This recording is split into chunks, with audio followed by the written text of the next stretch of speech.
E hoje a gente está com nada mais, nada menos do que Queca Bagno. Seja bem-vinda. Já vou começar pedindo aqui de inclusão que você se apresente e se descreva para fins de acessibilidade. Obrigada, Rafael. Obrigada a todo mundo que está aqui participando com a gente, todo mundo que vai estar nos escutando, nos assistindo. Eu sou Queca Bagno. No momento eu estou com uma blusa azul marinho, de blusa escrito Revolução. O feminismo é revolução, na verdade. Estou usando óculos, cabelos cacheados e curtos. Acho que é sempre importante a gente trazer, né, essas caracterizações para quem não exerce a visão. Sou assistente social de formação, atualmente estou no meu segundo mandato de conselheira tutelar, tenho mestrado em políticas públicas, fui candidata a vice-governadora em 2018 pelo PSOL e atualmente estou como pré-candidata ao governo do Distrito Federal. Perfeito. E nesse intuito aí de audiodescrição, né, nós somos 4 pessoas em volta de uma mesa. Na tela ao fundo a gente tem nossa pré-candidata, Queca Bagno, sabatinas com os pré-candidatos ao GDF. Mas não estamos sozinhos. A gente trouxe 2 debatedores aqui, porretas, para ajudar a gente nesse debate hoje. Nosso Diógenes Nascimento, que veio aqui para o nosso debate também. Seja bem-vindo e também se descreva, por favor. Tudo bem com todos? Prazer estar aqui, né, Rafael? Obrigado pelo convite. Meu nome é Diógenes Nascimento, eu sou professor da rede, eu estou com um casaco preto, uma blusa branca, de óculos, sou um pouco careca. Cada vez mais. Careca, cada vez mais, na idade. E é um prazer estar aqui, tá? Obrigado pelo convite. Vamos debater bastante com a Queca hoje, que seja bastante produtivo. Perfeito. E também temos uma debatedora que veio com tudo. A gente também estudou na UNB junto, né? Luísa Chaer, como se pronuncia? Chaer. Luísa Chaer, seja muito bem-vinda. Se autodescreva também para que as pessoas possam te reconhecer. Eu sou uma mulher branca, veio nariguda, cara de árabe assim, cabelos pretos, presos. Estou usando uma blusa estampada com losangos brancos, pretos e amarelos e óculos. Perfeito, seja muito bem-vinda, muito obrigado por estar aqui conosco. Eu sou Rafael Barroso, estou vestido com a camiseta azul, eu acho que é azul essa cor, cabelos encaracolados um pouco mais curtos que o usual e óculos preto. Também estou estreando óculos. Então sejam muito bem-vindos, você que está acompanhando esse podcast. A gente está nessa levada aí para debater, né, os temas aqui tão caros para o Distrito Federal. É um esforço grande, né, porque a gente, né, toda segunda traz esses debates e tal, e a gente não faz isso sozinho, né? A gente está aqui com o espaço cedido pela Infino, que é um espaço muito interessante, como vocês podem ver, mas também temos atrás das câmeras ela, Natália Botelho, nossa produtora, e também MC Nenzinho, que está ali nos cortes rápidos como a navalha. Então vamos iniciar. Olha, a gente sempre inicia assim, meio devagar, meio introduzindo o candidato, a candidata. Quero que você se apresente, conte sua história. A gente sabe um pouco da sua história, porque a gente militou junto. Na verdade, todos nós. Aqui é uma geração junta, né? Que está aqui se reencontrando num momento um pouco diferente. A Queca estava comentando, né, que engraçado onde a gente veio parar, né? Sim. Quem diria a gente estaria aqui. Mas, Queca, se apresenta pra gente, de onde você veio, onde é que você cresceu. Me fala aí de onde seus pés já pisaram. Então vamos lá, começar com leveza, né? Bom, eu sou nascida e criada aqui no Distrito Federal. Eu tenho 34 anos. Eu fui criada minha infância no Gama, no setor leste do Gama. Então, galera que está aí do Gama assistindo a gente, um salve. Você é gamense ou é brasiliense? Eu nasci em Brasília, na Asa Sul, mas... de time, gamense. Não tem como, gente. Já vai pegar mais velho, se você fosse brasileiro. Já ganhei. Não tem como, né? Assim, a história, quando a gente fala de que quem ama mora no Gama, é porque realmente o Gama ele tem algo muito enérgico, assim, né? A gente tem um respeito muito grande por aquela cidade, de quem vem de lá. Então a gente sempre gosta de se afirmar, de ser do Gama, de ter vindo do Gama e de ser gamense, né? Não tem como ser diferente. É a maior concentração de creperias do Distrito Federal. Toda esquina tem um crepe. As melhores pamonhas também, quero dizer. Enfim, então passei minha infância lá, minha família ainda reside, né? Gama, Santa Maria, Cidade Ocidental, por aquela região. E depois, logo, enfim, no final da infância, vir para a Asa Norte. Então, morei na Asa Norte, estudei escolas públicas aqui na Asa Norte também. Com 18 anos entrei na UNB, né? Fiz serviço social na Universidade de Brasília. A gente fez, né, muitas histórias, né, de militância na luta do movimento estudantil na Universidade de Brasília. A principal delas, né, a ocupação da reitoria de 2018. Acredito que isso seja 2008. 2008. Tem que lembrar que eu não estou tão nova. Em 2008, que a gente esteve lá, né, foi, né, até de onde a gente se conhece, né, Rafael? Uhum. Acho que isso foi histórico para todo mundo, assim. Acredito que foi um momento em que muitas das juventudes ali se colocaram de fato para ingressar na política. Então, a gente tem muitas pré-candidaturas, inclusive hoje, a distrital e a federal, que também vieram desse processo. Isso mostra como o movimento estudantil ainda é um berço, né, de liberdade de expressão, da gente se colocar, enfim, lutar pelos nossos direitos. E essa, só para adicionar, a gente foi uma geração muito vitoriosa, né, no Foi. nosso movimento estudantil. Porque se a gente for somar só as vitórias da nossa geração, vamos lá, passe livre estudantil. Isso. Derrubamos o Timothy, o Reúne, que a gente era contra, mas depois eu virei a favor, vocês ficaram mais tempo. Depois voltamos. A gente batalhou no Reúne. Foi, a gente batalhou, batalhamos. E a UNB, acho que um dos melhores projetos do Reúne. Com certeza. E eu acho que onde o movimento estudantil participou mais, disputou mais o destino, o Reúne foi implementado de uma forma melhor. Mas a lista continua. Tem o Fora Arruda. Conseguimos a gente derrubar o Arruda. Elegeu o reitor pro tempo, que era o Roberto Arguiar, querido, faleceu Isso, há pouco tempo. O Zé Geraldo também elegemos ele. Então, assim, foi uma leva de movimentos populares e tal, Sim. com uma organização horizontal, enfim, cada movimento tinha uma característica. Mas foi muito interessante assim, esse período. O problema é que essa nossa geração, que está acostumada a ganhar, agora a gente está enfrentando o pior tempo, assim, tirando a ditadura militar, claro, para se sonhar, para se avançar, né? Como você vê isso, assim, só rapidamente, que eu ia falar disso mais na frente, mas já vamos adiantar. Como foi ganhar tanto e agora está enfrentando o Bolsonaro, que é só derrota e desgraça? É muito difícil, né? Assim, porque nós ainda estamos numa juventude, né? Todos daqui temos entre nossos 30, 40 anos, então a gente ainda é jovem. Então, a gente que sempre lutou e conseguimos conquistar direitos, hoje a gente continua lutando para manter os direitos que a gente conquistou no passado. Então, acho que esse momento é um momento de desesperança, que é a palavra que a gente tem trazido muito. E na verdade, a minha preocupação, ela vai mais para as pessoas que são mais novas do que nós, assim, essa nova geração, né, que está ingressando na política, que não vivenciaram processos de conquistas, que tem mais a desesperança e isso ocasiona mais adoecimento de saúde mental, de forma coletiva, inclusive. Então, a minha preocupação é mais ainda para essa geração dos 20 anos do que para a nossa. Eu acho que nós, mais que a gente tenha tido muitas conquistas, a gente também lutou muito, assim, sabe? A gente tem um adoecimento, claro, de saúde mental, a gente viveu um período muito difícil, né, na política, com a Covid-19 também, mas a galera nova, assim, né, dos 20 anos de idade, eu acho que para eles ainda é mais complicado, porque nunca tiveram nem acesso a políticas públicas, ações afirmativas, né, enfim, são conquistas difíceis. E a gente conseguiu, né, ter ações afirmativas. Eu sou aluna cotista, eu entrei por cota na Universidade de Brasília, assim, e agora a gente vê, inclusive esse ano, né, um cenário de revisão das cotas e a gente está fazendo uma luta para que elas não sejam retiradas. Para não ter retrocesso. Exatamente. Para manter. Não mais para progredir. Exatamente. Políticas públicas afirmativas e nas políticas públicas em geral, né? E assim, só puxando um adendo para completar, eu sou professor da rede, né?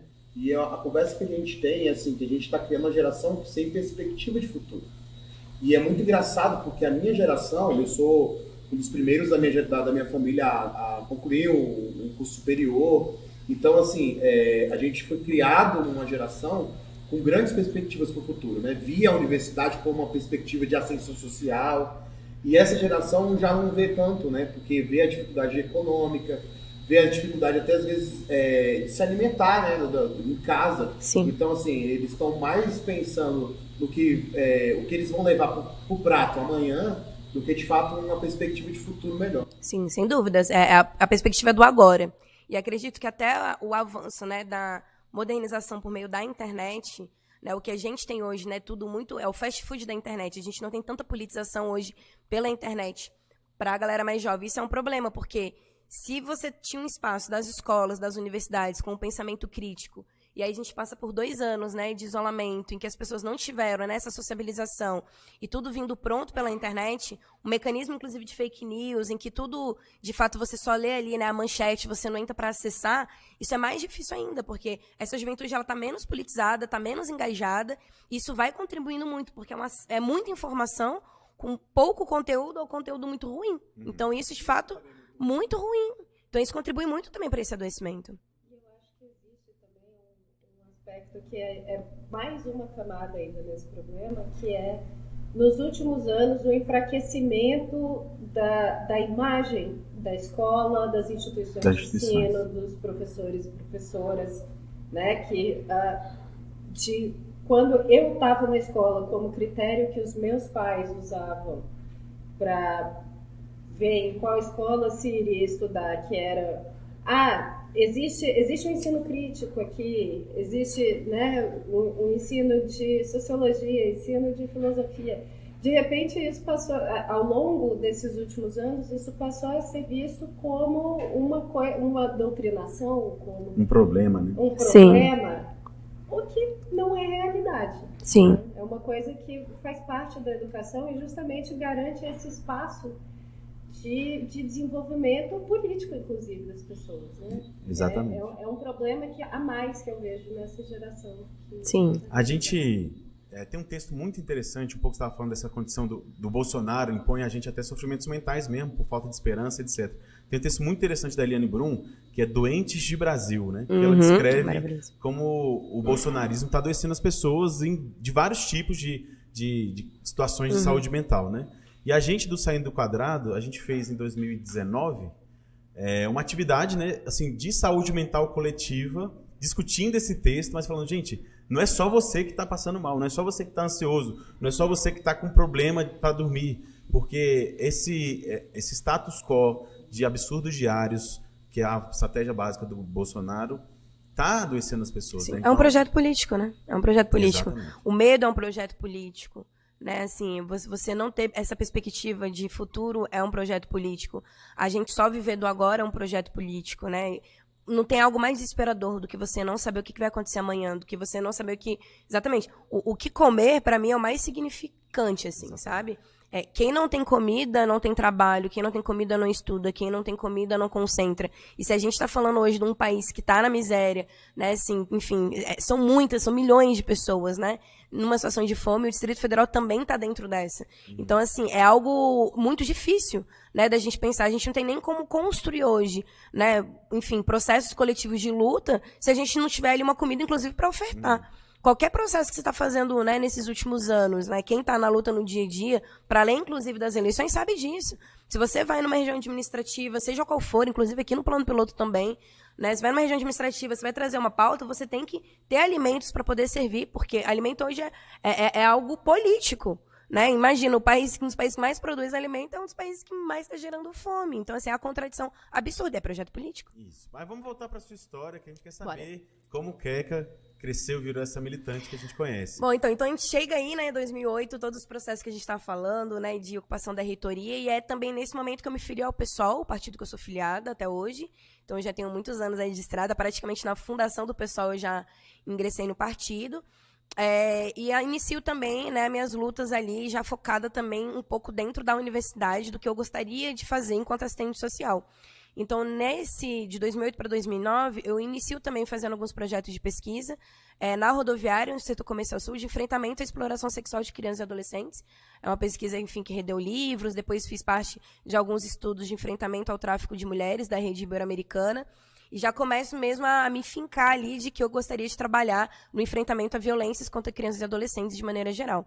Permaneço ali, né, fazendo essa pesquisa por mais 2 anos, até 2010.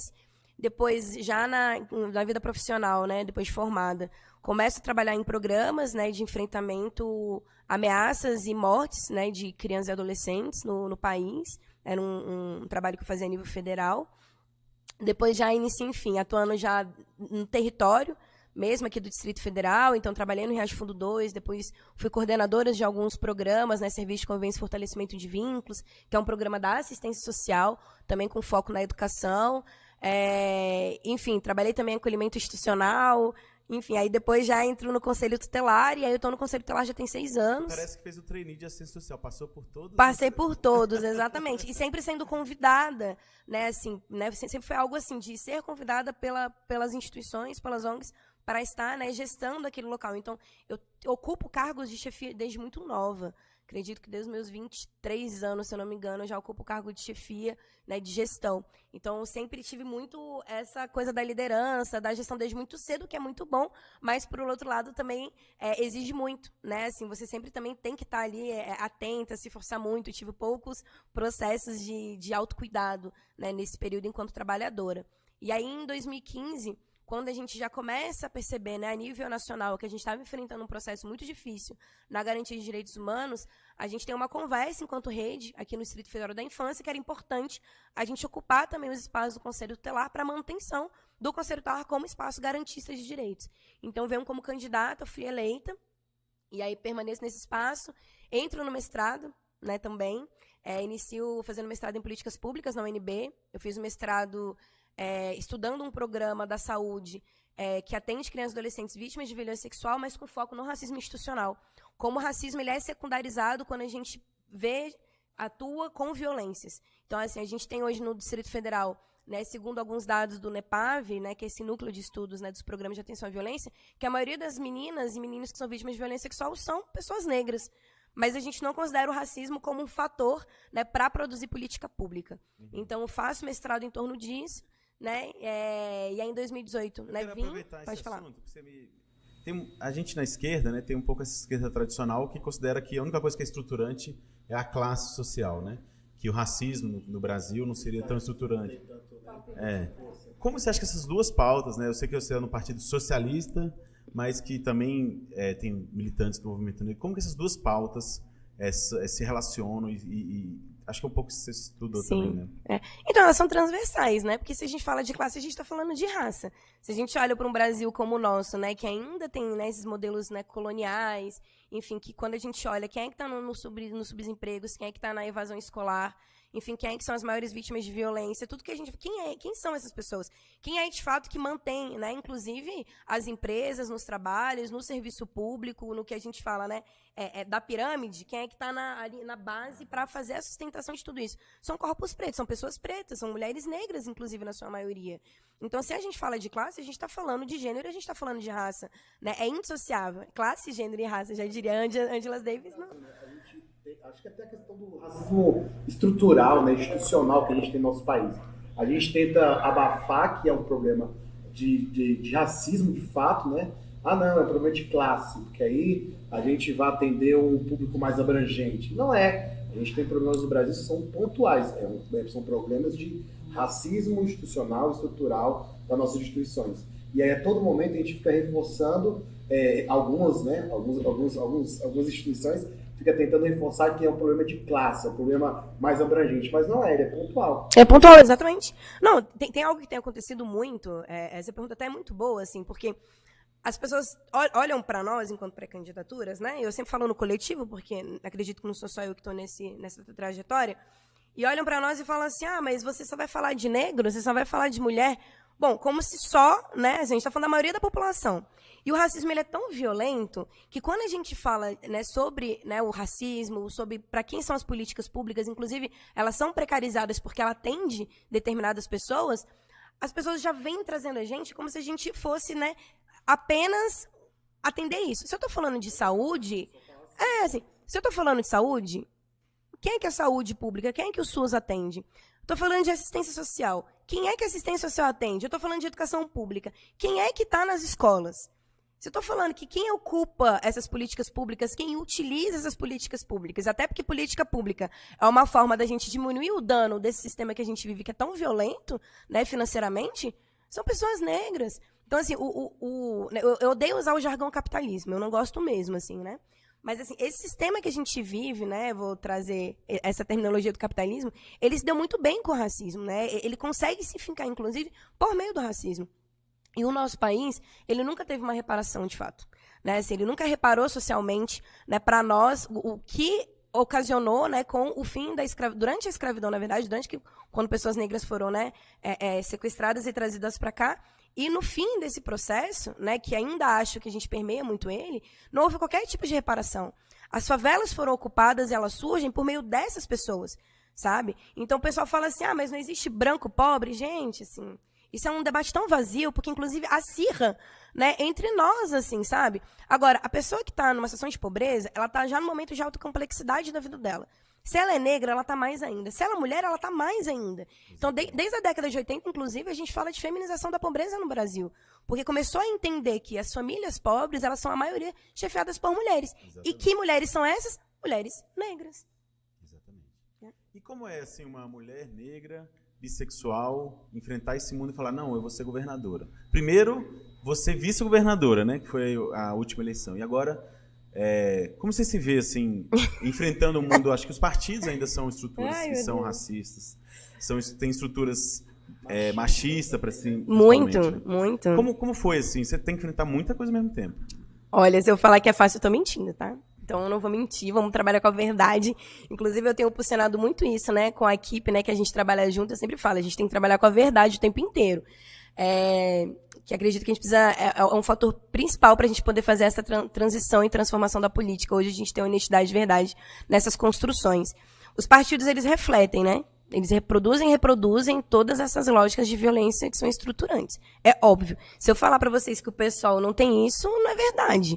É impossível. Todos os partidos têm. O PT tem, o PV tem, o PSDB tem, todos têm. A questão é que, obviamente, né, a metodologia política que esse partido ali ele está trabalhando vai fazer diferença. Então, o pessoal ele tem sido vanguarda, a gente sabe disso nas últimas eleições, né, de ter mais mulheres, mais pessoas negras como candidatas. A questão que a gente tem que trazer hoje também é a permanência desses mandatos, para que essas pessoas não sofram tanta violência como tem sido. A violência política ela é algo absurdo, principalmente contra mulheres negras e mulheres transexuais. Tal o caso, né, da Marielle Franco, que eu acho que é o mais simbólico que a gente tem, né, pela sua execução, mas a gente enfrenta hoje a questão, né, em São Paulo, Érica Marunguinho, Érica Hilton, né, no Rio de Janeiro, Talheira Petroni, a Benedita da Silva, né, que é uma mulher exemplar, mais de 80 anos de idade, e que até hoje, né, enfrenta muitas situações de violência, inclusive sendo uma das mulheres mais respeitadas no Congresso, também enfrenta muitas situações de violência. Bom, enfim, então, assim, é muito complicado porque eu ainda tenho um fator etário. Eu ter 34 anos de idade é algo que as pessoas me infantilizam o tempo inteiro. Eu tô na mesma faixa etária do Rafael Parente e do Leandro Graz. Mas, para mim, é colocado que eu não tô pronta, que eu ainda sou imatura ou que muitas coisas. Eu trabalho há mais de 15 anos na ponta. Né, trouxe um pouco aqui de tudo que eu já atuei, o que eu faço. Conheço bem as políticas públicas, não só enquanto profissional, mas também na área acadêmica. Fui candidata a vice-governadora em 2018, até que a gente trazia, né, a nomenclatura de co-governadoria, porque, de fato, a gente exerceu um papel ali, né, bastante equitativo entre eu e a professora Fátima, que era candidata ao governo na época. Então, assim, sou militante atuante dos movimentos negros, movimentos de mulheres, movimento da infância e adolescência. Tenho muito respeito na rede hoje no Distrito Federal, mas eu não estou pronta. Como eu não estou pronta? E esse não estar pronta é porque, para nós, enquanto mulheres negras, sempre traz a ideia da capacidade. A gente sempre é colocado, sabe, incapaz de assumir postos de lideranças. Então, para nós, sempre né, 3, 4 vezes mais difícil da gente ter que se afirmar em determinados locais. E quando a gente se afirma, a gente ainda é tida como arrogante. Ah, você é muito arrogante, você é muito petulante, né, assim, é a negra metida. Então, isso é muito complicado e muito complexo. Então, assim, hoje, estar nesse local, Rafael, eu acho que menos para dentro do pessoal, mais para fora do pessoal, é o enfrentamento diário de eu ter que me provar, né, assim, quem eu sou e o que eu tenho hoje para oferecer para a capital federal. E acredito muito que o que eu tenho e o que eu sou, ele não é individual, ele é coletivo. Então, essa ideia de ser pré-candidata e futura candidata, né, ao governo não vem uma ideia apenas da Queca Bagno. É uma ideia que foi construída coletivamente. Nós precisamos hoje ter outras narrativas. Se a gente tem uma falta de esperança na política institucional, é porque, historicamente, a gente tem pessoas que legislavam para os seus próprios interesses. E aqui na capital federal, a gente sabe que a história de governança, né, para os milionários, para as empresas, principalmente empresas de transporte, empresas imobiliárias, isso é a construção do Distrito Federal. Então, a gente precisa ter a cara de quem vai legislar, essa é a cara do povo do DF. Qual é a cara do povo do DF? Mas você acha que essa questão da falta de experiência, né, no cargo no executivo, até no cargo político, né, elegível, porque você já foi eleita como conselheira tutelar, você acha que isso aí também acaba tendo um pouco de preconceito dessas, né, dos políticos velhos da capital com a sua candidatura? Ibanez Rocha foi candidato aqui antes ao governo? Então, é isso. Né, assim, mas não sei se ele é um bom exemplo, viu? Não, então, mas é porque assim, a pergunta ela foi muito pontual. A pergunta foi pontual. As pessoas que vêm para serem candidatas direto ao governo, elas não são questionadas quando elas são homens brancos. Mas para nós é questionado. Então, assim, eu não tenho nenhuma referência política no Ibanez Rocha, muito pelo contrário. Inclusive, estou aqui fazendo uma oposição e acho que a nossa pré-candidatura é a que mais faz oposição a esse governo. Eu estou trazendo aqui, não foi questionado isso para ele? De onde você veio? Você nunca foi candidato? Por que você não começou como distrital? Eu recebo mensagens das pessoas perguntando, por que você não está começando como distrital? Eu falo, olha só, quando eu fui eleita no Conselho Tutelar em 2019, né, na reeleição, eu fui a candidata mais votada do Distrito Federal. Eu tive quase 2.000 votos só na região do Plano Piloto. O Leandro Grais, ele foi eleito com pouco mais de 6.000 votos a deputado distrital. No DF, só na região do Plano Piloto, eu tive quase 2.000 votos. A proporção que eu estou trazendo disso está nítida, mas é questionado se a gente pode ou não pode. E esse fator, para mim, assim, ele é racial. Né? Assim, eu acho que muito mais do que gênero, ele é racial. Sabe? Porque outras mulheres não são tão questionadas dessa forma. A gente tem a Leila do Vôlei, a senadora, né, que está vindo agora também como futura candidata ao governo, antes do Senado. Então, assim, o que é isso? Então, quando a gente sempre vai trazendo questionamentos, que vai, né, tirando a nossa competência, a nossa capacidade, para mim isso sempre tem esse viés racial que ele pesa muito, porque as pessoas negras, elas são tidas para estar exercendo trabalhos braçais, não para estar em processos de liderança, em construção de saberes. E é isso que a gente está trazendo outro. São outras formas de saberes para construir políticas públicas, que é o que o DF precisa hoje. Então as pessoas falam, eu não me importo com quem você dorme, não me importa qual é a sua raça, não me importa se você é mulher ou homem. Bom, para mim importa. Para mim me importa muito, porque eu que sofro a violência todo dia. Importa muito porque as políticas públicas são usadas para pessoas como eu, como a minha família. Eu sou usuária de política pública. Então, assim, como é que eu vou falar que eu não me importo? Não me importa se você usa plano de saúde, se você, né, utiliza escolas particulares, né, enfim, se você é milionário e não precisa de nada. Mas mesmo que você seja, não te importa... Não é isso que eu falo agora. E mesmo que você seja, não te importa, você quer viver no DF da desigualdade, você não se importa com quem está passando fome, você não se importa com quem está morrendo na fila da saúde. Mas os principais problemas da sociedade hoje são sociais, né? A violência. Você acha que você vai viver dentro de um condomínio fechado, sem nada. Fechado e não vai ter violência. Então, assim, todos os problemas a gente tem que enfrentar coletivamente, acho que é o nosso desafio. Falando um pouco assim dessa sua pré-candidatura, da construção dessa sua chapa, né? Você tinha outro pré-candidato, que era o Rafael Seba, que agora vai para deputado federal, né? Como foi essa disputa ali interna dentro do partido? Na verdade, dentro da federação, que também é junto com a rede agora, né? Isso. Nós compomos uma federação nacional, que é o PSOL e a rede, e aqui no Distrito Federal nós estamos juntas, né? Inclusive, a nossa pré-candidatura ao Senado, o Pedro Ivo, né, que está impulsionando um mandato coletivo, é da rede, né? A Luísa, que está aqui ao nosso lado, também compõe a rede. E é muito importante, assim, né, essa federação. Então, hoje a gente fala que são grandes partidos, né? A federação hoje ela é um grande partido que estará junta para os próximos 4 anos. O Rafael, né, o companheiro Rafael Seba, é um companheiro que eu tenho excelente relação, né, pessoal, na política, bastante confiança política, inclusive. Ele se colocou, né, como pré-candidato no ano passado e a gente iniciou alguns processos internos que estava tendo dentro do pessoal, como o próprio Congresso. Então, essa decisão do nome não foi decidida no ano passado, né? Teve o companheiro que se colocou e esse ano foi o ano que, de fato, a gente começou a fazer as definições. Como eu falei, o nosso nome ele foi tido de uma ideia coletiva, né? A gente precisa ter outras vozes, outros saberes e outras narrativas para construir o Distrito Federal. E, a partir disso, a gente também trouxe, né, o nosso nome, e por meio de diálogos de fato e até de história, né, dentro do PSOL, né, que o Rafael também tem a mesma legitimidade por óbvio, mas por eu ter sido candidato a vice-governo em 2018, enfim, tudo isso, essas condicionantes, a gente apresentou e foi uma decisão, primeiro feita entre eu e o Rafael Seba, né, depois foi uma decisão feita coletivamente pelo partido. Então, em 5 de março, houve o diretório regional e, por unanimidade, aprovou meu nome como pré-candidato ao governo do Distrito Federal.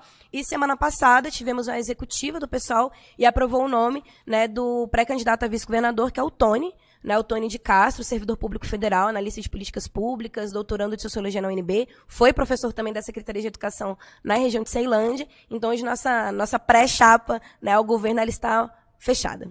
Agora, outra pergunta, assim, para a gente abranger um pouco também das questões de coligações, de movimentação política. Não era leve? Vocês já começaram quente? Já vai esquentando, vai pra cima. A leveza já passou. O pessoal ele conseguiu fazer as alianças em São Paulo, no Rio de Janeiro, junto com a chapa do Lula, né? Que a gente sabe que o PSOL também veio junto com a federação, né, do PT para apoiar o Lula. Acho importante, inclusive, o Boulos achou importante que fosse decidido já no primeiro turno já esse apoio. E aqui no DF a gente não conseguiu, né? Pelo visto, assim, né, são três chapas. Dessa movimentação, a gente viu uma segregação um pouco da esquerda, né? O PSB quer lançar um candidato, o PT junto com o PV vai lançar um candidato e o PSOL vai lançar um candidato. E ainda tem um PDT, né? E ainda tem o PDT, né? Tem vários ali, na verdade. Mas assim, falando do campo que está com o Lula nacionalmente, né? Qual foi a dificuldade? O que se sentiu de dificuldade para não lançar só um candidato? Sim. Até porque eu vejo assim, que a divisão da esquerda favorece muito mais ao atual mandatário, né, o Ibanez, ou até mesmo uma possível candidatura do Arruda, do que a gente, né, acho que unido teria mais chance de, né, enfrentar de fato com mais chances de uma eleição do candidato de esquerda. Sim. Olha, o que eu acho que favorece o Ibanez Rocha e o Arruda é o voto neles. Acho que é onde a gente tem que disputar, né? É o que favorece o voto, é o que elege alguém é o voto. Então, nós estamos aqui, de fato, para fazer disputa de narrativas para disputar o voto dessas pessoas.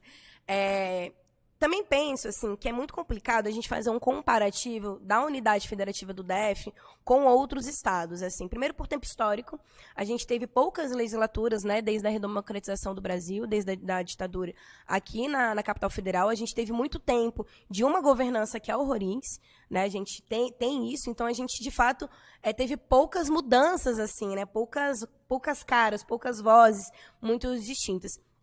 E o fato da gente também não ter eleição, né, a cada 2 anos, como acontece nos outros estados, né, que são as eleições gerais de 4 em 4 e também as eleições de 4 em 4, que dá esse meio de 2 em 2 aí para quem vai ser candidato à prefeitura, vereança, enfim. Isso traz o DF com pouca experiência e maturidade da política institucional. Então, eu acho difícil fazer esse comparativo. Acho que também modifica, né, a quantidade da população que a gente tem. Tudo isso, eu acredito que vai interferindo muito. Aqui no Distrito Federal, especificamente, quando começou, né, a me perguntar, e aí, vai fazer uma unidade ou não vai fazer uma unidade? Até então, nós não tínhamos, né, a nossa decisão da vice. Eu falei, olha, a nossa pré-candidatura ao governo tá posta e ela não é negociável, não tem negociação com o nosso nome. Isso é uma decisão do pessoal e da rede, né, da nossa federação. Mas a gente quer discutir sobre a vice? Porque sempre também, na lógica que a gente estava falando antes, era de tentar nas entrevistas me colocar como uma possível vice. Por que eu tenho que ser vice? Por que não, né? Os demais não podem também pensar na narrativa de serem vice. E poucas vezes foi perguntado para eles, inclusive. Né? Então, assim, eu acho que a gente hoje tem, inclusive, diferenças na política. Tá? Muitas pessoas falam, mas a narrativa de vocês é igual. Eu falo, vamos aprofundar um pouquinho para ver se é igual. A gente já tem propostas de programa, né? A gente tem concepções sobre as privatizações que foram feitas aqui no Distrito Federal muito nítidas. Então, acho que tem, sim, divergências políticas entre as duas federações. Eu acredito que a federação hoje, né, que está no Distrito Federal, que é o PCdoB, PT e PV, né, são os 3 partidos juntos, com o nome do Leandro Grais, acredito que é importante, né, acho que o Leandro Grais, ele traz também, né, uma renovação na política, né, ele está no primeiro mandato dele como deputado distrital, é um cara muito carismático também, eu acho que tem muita abertura para esse nome também crescer, tal qual o nosso nome. Então, eu acho que é as 2 candidaturas mais que as pessoas da esquerda têm pensado, porque não se unificaram. O nome do Rafael Parente, eu conheço pouco o Rafael, né, tive poucos contatos com ele, mas sei que dentro do PSB hoje também está tendo alguns debates, se faz uma vice com o Regufe, se mantém a candidatura dele própria. Eu sei que, pelo que, né, as conversas do corredor da política, o Rafael está muito firme em manter o nome dele. Então é isso, mas acho, né, que se há uma possibilidade de ser vice ao Regufe, não é um nome tão à esquerda como a gente tem trazido, como é o nosso caso e o caso da federação do PT, PV e PCdoB. Acho que a gente tem diferenças na política que precisam ser vistas e aprofundadas. O Regufe é longe demais para você. Longe demais. Longe demais. Né? O Regufe é longe demais, gente. Inclusive, assim, precisamos aprofundar qual é o programa que o Regufe tem para o Distrito Federal. O debate da ética pela ética é um debate esvaziado. Nós falamos junto, é esvaziado na política. Né? Assim, você ser ético, você não roubar, é ter o teu dever moral. O teu dever enquanto cidadão, assim, não é? O Regufe, ele tem um orgulho. Sim, não. O Regufe tem... papel. Não, pelo amor O de Deus. Regufe tem um orgulho de ser centrista, assim. Por princípio, ele acha que o centro é o caminho correto para ele, né? Eu acho que tem isso. Tem muito perigo, ainda mais no Brasil de 2022, que a falsa simetria é um erro que a gente pode cometer muito facilmente, né? Então, eu acho que, assim, encontrar esse caminho ideológico, qual que é o programa, acho que é um desafio para a chapa do Regufe. Mas, assim, eu confesso que eu queria ver a oposição do Ibanez toda mais unida, né? Até o próprio... a gente entrevistou aqui também o Isalci, senador Isalci, que é uma pessoa de direita, que tenta colar um pouco nesse legado do Joaquim Domingo Roriz, né? Que também é oposição. Eu acho ele muito parecido ideologicamente com o Ibanez, mas também se vê como oposição, né? Sim. Então tem uma dificuldade, né, de unificação. Mas eu queria te perguntar um negócio. Você teve a decisão do PSOL uns 2, 3 meses atrás sobre apoio ou não à candidatura do Lula no primeiro turno. Como você viu essa decisão? Fundamental. Né? Inclusive, estive na conferência eleitoral, né? Fiz uma homenagem, né, de Memória, Verdade e Justiça, Marielle Franco, ao lado do Lula, lá em São Paulo. E acredito que foi muito fundamental, assim, até porque muda também, né? A configuração nacional e regional, ela é diferente.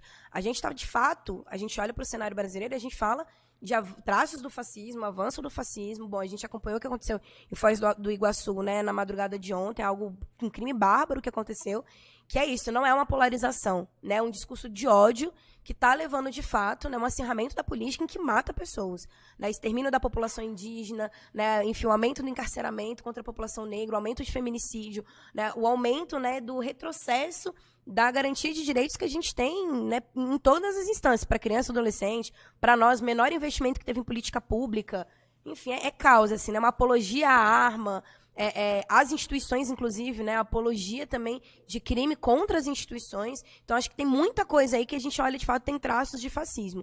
Isso é muito importante. Então, assim, se a gente tem um nome hoje, que é o nome do presidente Lula, para a gente derrotar a política bolsonarista, né, porque é um projeto político, tem outros nomes nos parlamentos que fazem tal qual o atual presidente da República. Mas a destituição do presidente da República é muito fundamental para que a gente consiga avançar.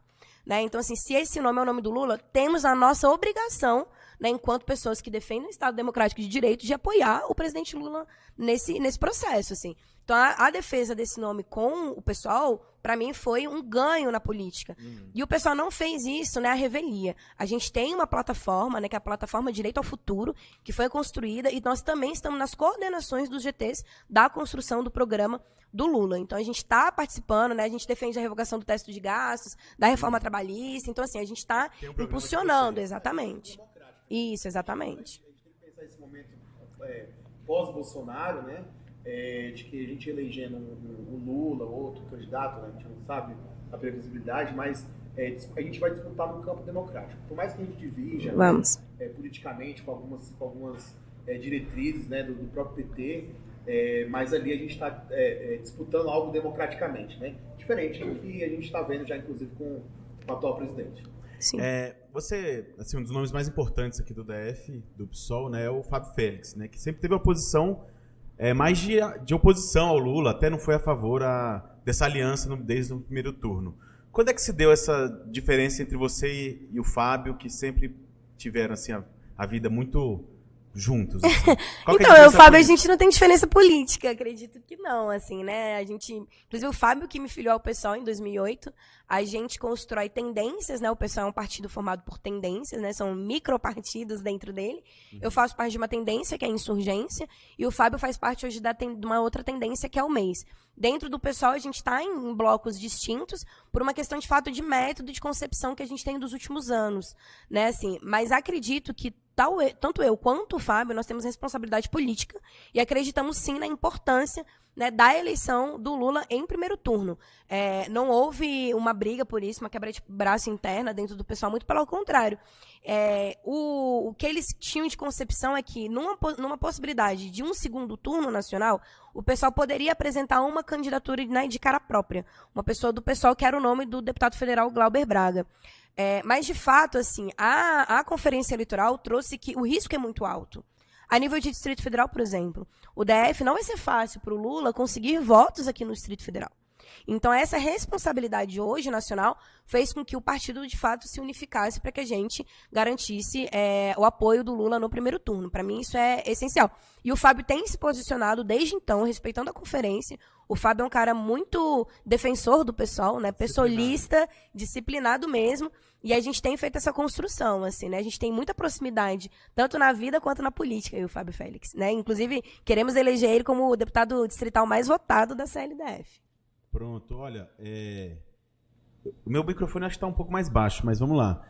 Eu queria falar algumas coisas. Primeiro, que a gente tem um desafio de não deixar o Bolsonaro ganhar aqui no DF. Se a gente conseguir fazer isso, realmente vai ser histórico.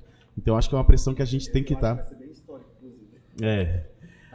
Eu falo que a gente está no território hostil, né? Brasília é o Mas está mudando. Outro dia um amigo meu... está trabalhando em território hostil para que ele se transforme num território amigável.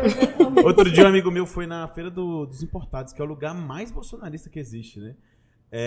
E ele tava lá com a camiseta do Lula, começou um burburinho, o povo meio que reclamando com ele, mas ele juntou outros feirantes da feira e defenderam ele, falaram não. Então assim, se na feira a gente tá bem ali, eu acho que o jogo virou, viu? Isso aí na Feira dos Importados só tinha coisa do Bolsonaro vendendo, assim. Esses dias tinha um boné do Lula 2022. É isso, gente. Gente, agora a gente tá um pouco atrasado no tempo, a gente vai chegar para uns momentos mais legais, que eu sempre fico muito ansioso, que é um dos quadros mais importantes. Pode rodar a vinheta do GeoGuessing do DF.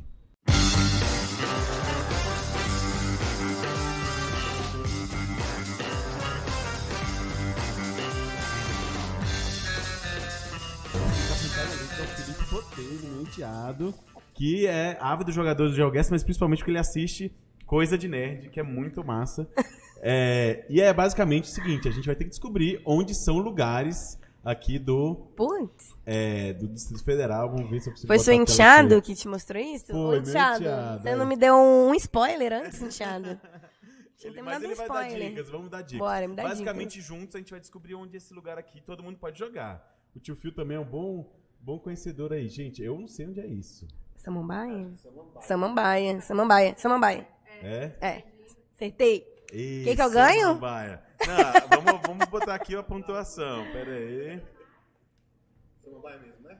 Perto da estação feira, da estação do metrô. Ai, que bom, posso ter ajudas, né? Mas é Samambaia. Aqui tem ajuda. Vamos lá. Chutem um lugar aí, gente. Samambaia, pra mim é Samambaia. Aqui, Samambaia. Aquele prédio ali, ele é clássico. Aqui, eu vou chutar aqui, gente. Não precisa ser certinho, não. Muito bom. Aí, 800 metros, gente. Tá. Mandamos bem. Olha aí. Gente, e aí, o que você pensa? Samambaia, às vezes, eles estão muito preocupados com obras, assim, né? Porque tem um engarrafamento ali na EPNB, etc. O que você acha que dá para trazer de solução para a cidade de Samambaia? Sim. Então, Samambaia tá sendo, né, a cidade, depois de Águas Claras, que mais tem subido, né, na verticalidade, né, e tem crescido na verticalidade.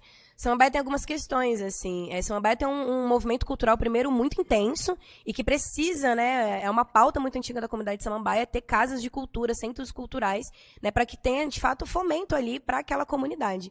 A gente tem metrô em Samambaia, mas o metrô realmente não corresponde. E como sempre, né, falta de linha de transporte público, como os ônibus, que sejam interligados dentro da cidade e com as cidades ali próximas, né, como Ceilândia, Recanto das Emas, aquilo ele tá virando tudo, né, algo muito grande, assim, né, tudo muito próximo. Exatamente. Então, assim, você tem que ter um fluxo de trânsito ali melhor e pensar também as outras formas de mobilidade. Então, você ter ciclovias é muito importante, assim, né? A gente já fala de transportes alternativos. Não são transportes alternativos, são transportes também. É como a gente pensa outras formas de mobilidade, de fato, para as cidades. A gente tem uma questão também em Samambaia hoje, que é o aumento de violência contra as mulheres. Então, a gente precisa, de fato, ter ali, né, um serviço de atendimento às mulheres. E eu não estou falando de delegacias especializadas, tá? Estou falando de centros especializados de atendimento à mulher que, de fato, correspondam ali, né, à prevenção e à proteção de mulheres vítimas de violência. Então, infelizmente, Samambaia também tem atingido esse número aí não muito legal de aumento de violência contra as mulheres. Pronto, vamos jogar mais um, gente. Eu gosto de ir rápido pra gente jogar mais lugares. Bora que eu falo muito, gente. Aí, não, mas tá ótimo. Aí, gente. Vamos lá. Que lugar é esse? Estrutural. A pista da Estrutural? Eu acho que não, ó. Não. Chifrudo. Ah, Da Valparaíso. Chifrudo, isso. Vindo ali do Valparaíso pra dentro. Tem uma obra de arte do Chifrudo ali fora. Isso, Valparaíso, Brasília. Aí a entrada sul, né? Ou saída Isso, sul. a entrada sul. Eu moro bem perto aqui, ó, pra cá, no Tororó. O que você acha, assim? Essa região, às vezes, é um lugar que também tem muito engarrafamento. O BRT foi uma solução que diminuiu um pouco o engarrafamento, mas também trouxe alguns problemas que ele não é tão interligado. O que você acha dessa solução de viária, assim? O que você teria para essa saída sul? Então, acredito que não é só para saída sul, assim. É porque a gente tem chamado hoje da Grande Brasília. O que é a Grande Brasília? É a gente pensar Brasília de fato como uma metrópole, que são essas cidades que compõem a RID, né, Valparaíso, Lusiânia, Unai, enfim, e que utilizam da política pública ou pessoas que trabalham em Brasília e que precisam ter, né, de fato, um entendimento enquanto gestão governamental do Distrito Federal, que essas pessoas precisam também, né, ter melhores formas, né, de locomoção, né, como a mobilidade urbana, mas também ter garantido atendimento a políticas públicas, né, aqui no DF, que muitas vezes não podem por causa do CEP. Então é a mesma coisa, assim, se a gente pensa em cidades de carros, a gente nunca vai conseguir responder à demanda. Então, a gente tem que pensar outras formas de mobilidade, como o transporte público. E integrado, não dá para Brasília ter o transporte mais caro do país, assim, é 5,50, então, ou seja... E a tarifa zero? Tarifa zero, bora pra tarifa... Eu acho que a tarifa zero ela é muito possível sendo feita de forma gradativa. Eu acho que tem a responsabilidade. Eu acho que a gente, foi no movimento Passe Livre, acho que foi uma grande vitória, né, para os estudantes do Distrito Federal, só que eu acho que a gente foi um pouco utilizado. Sim. Entendeu? A gente foi um pouco utilizado para que dinheiro público fosse transferido para o privado. Eu acho que a gente, quando for falar de tarifa zero... Mas esse foi o modelo feito pelo Arruda. Então, quando a gente do Passe Livre fez o projeto de lei, tinha um projeto nosso, que depois a gente teve o do Paulo Tadeu, depois veio o do governo. O do governo tinha vários problemas. A gente fez 18 emendas, ou foi 24 emendas, não tenho certeza. A gente negociou avidamente todas essas emendas lá em 2007. Foi. E uma das emendas era óbvia, mas tão óbvia que parece até mentira. Porque quem geria no modelo do Arruda era o Passe Livre eram as próprias empresas, através da Fácil, Isso. que era fácil de desviar ali. Né? Era Inclusive foi um modelo que o Agnello mudou, né? Mas assim, quando ele fez essa mudança, sei lá, diminuiu para 30% do que se pagava antes dessa mudança. Então, assim, claro que teve corrupção na forma que o Arruda escolheu fazer essa política pública. Mas isso não quer dizer que a política pública está errada, tá? Isso. A formulação dessa política Isso.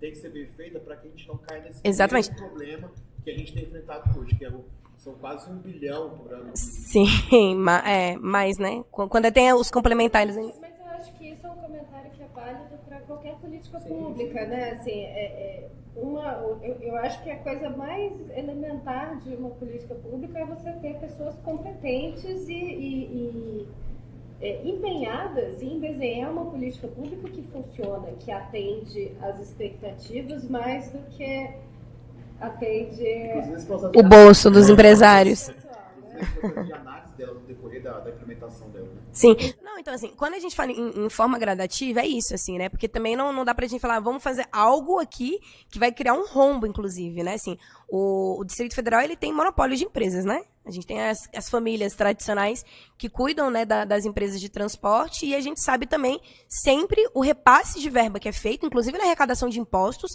né, para as empresas de ônibus, que já são empresas milionárias. Ou seja, a gente tem uma população que passa fome hoje no Distrito Federal e essa arrecadação de imposto poderia ser para transferência de renda, mas a gente prefere privilegiar o bolso das pessoas que já são milionárias.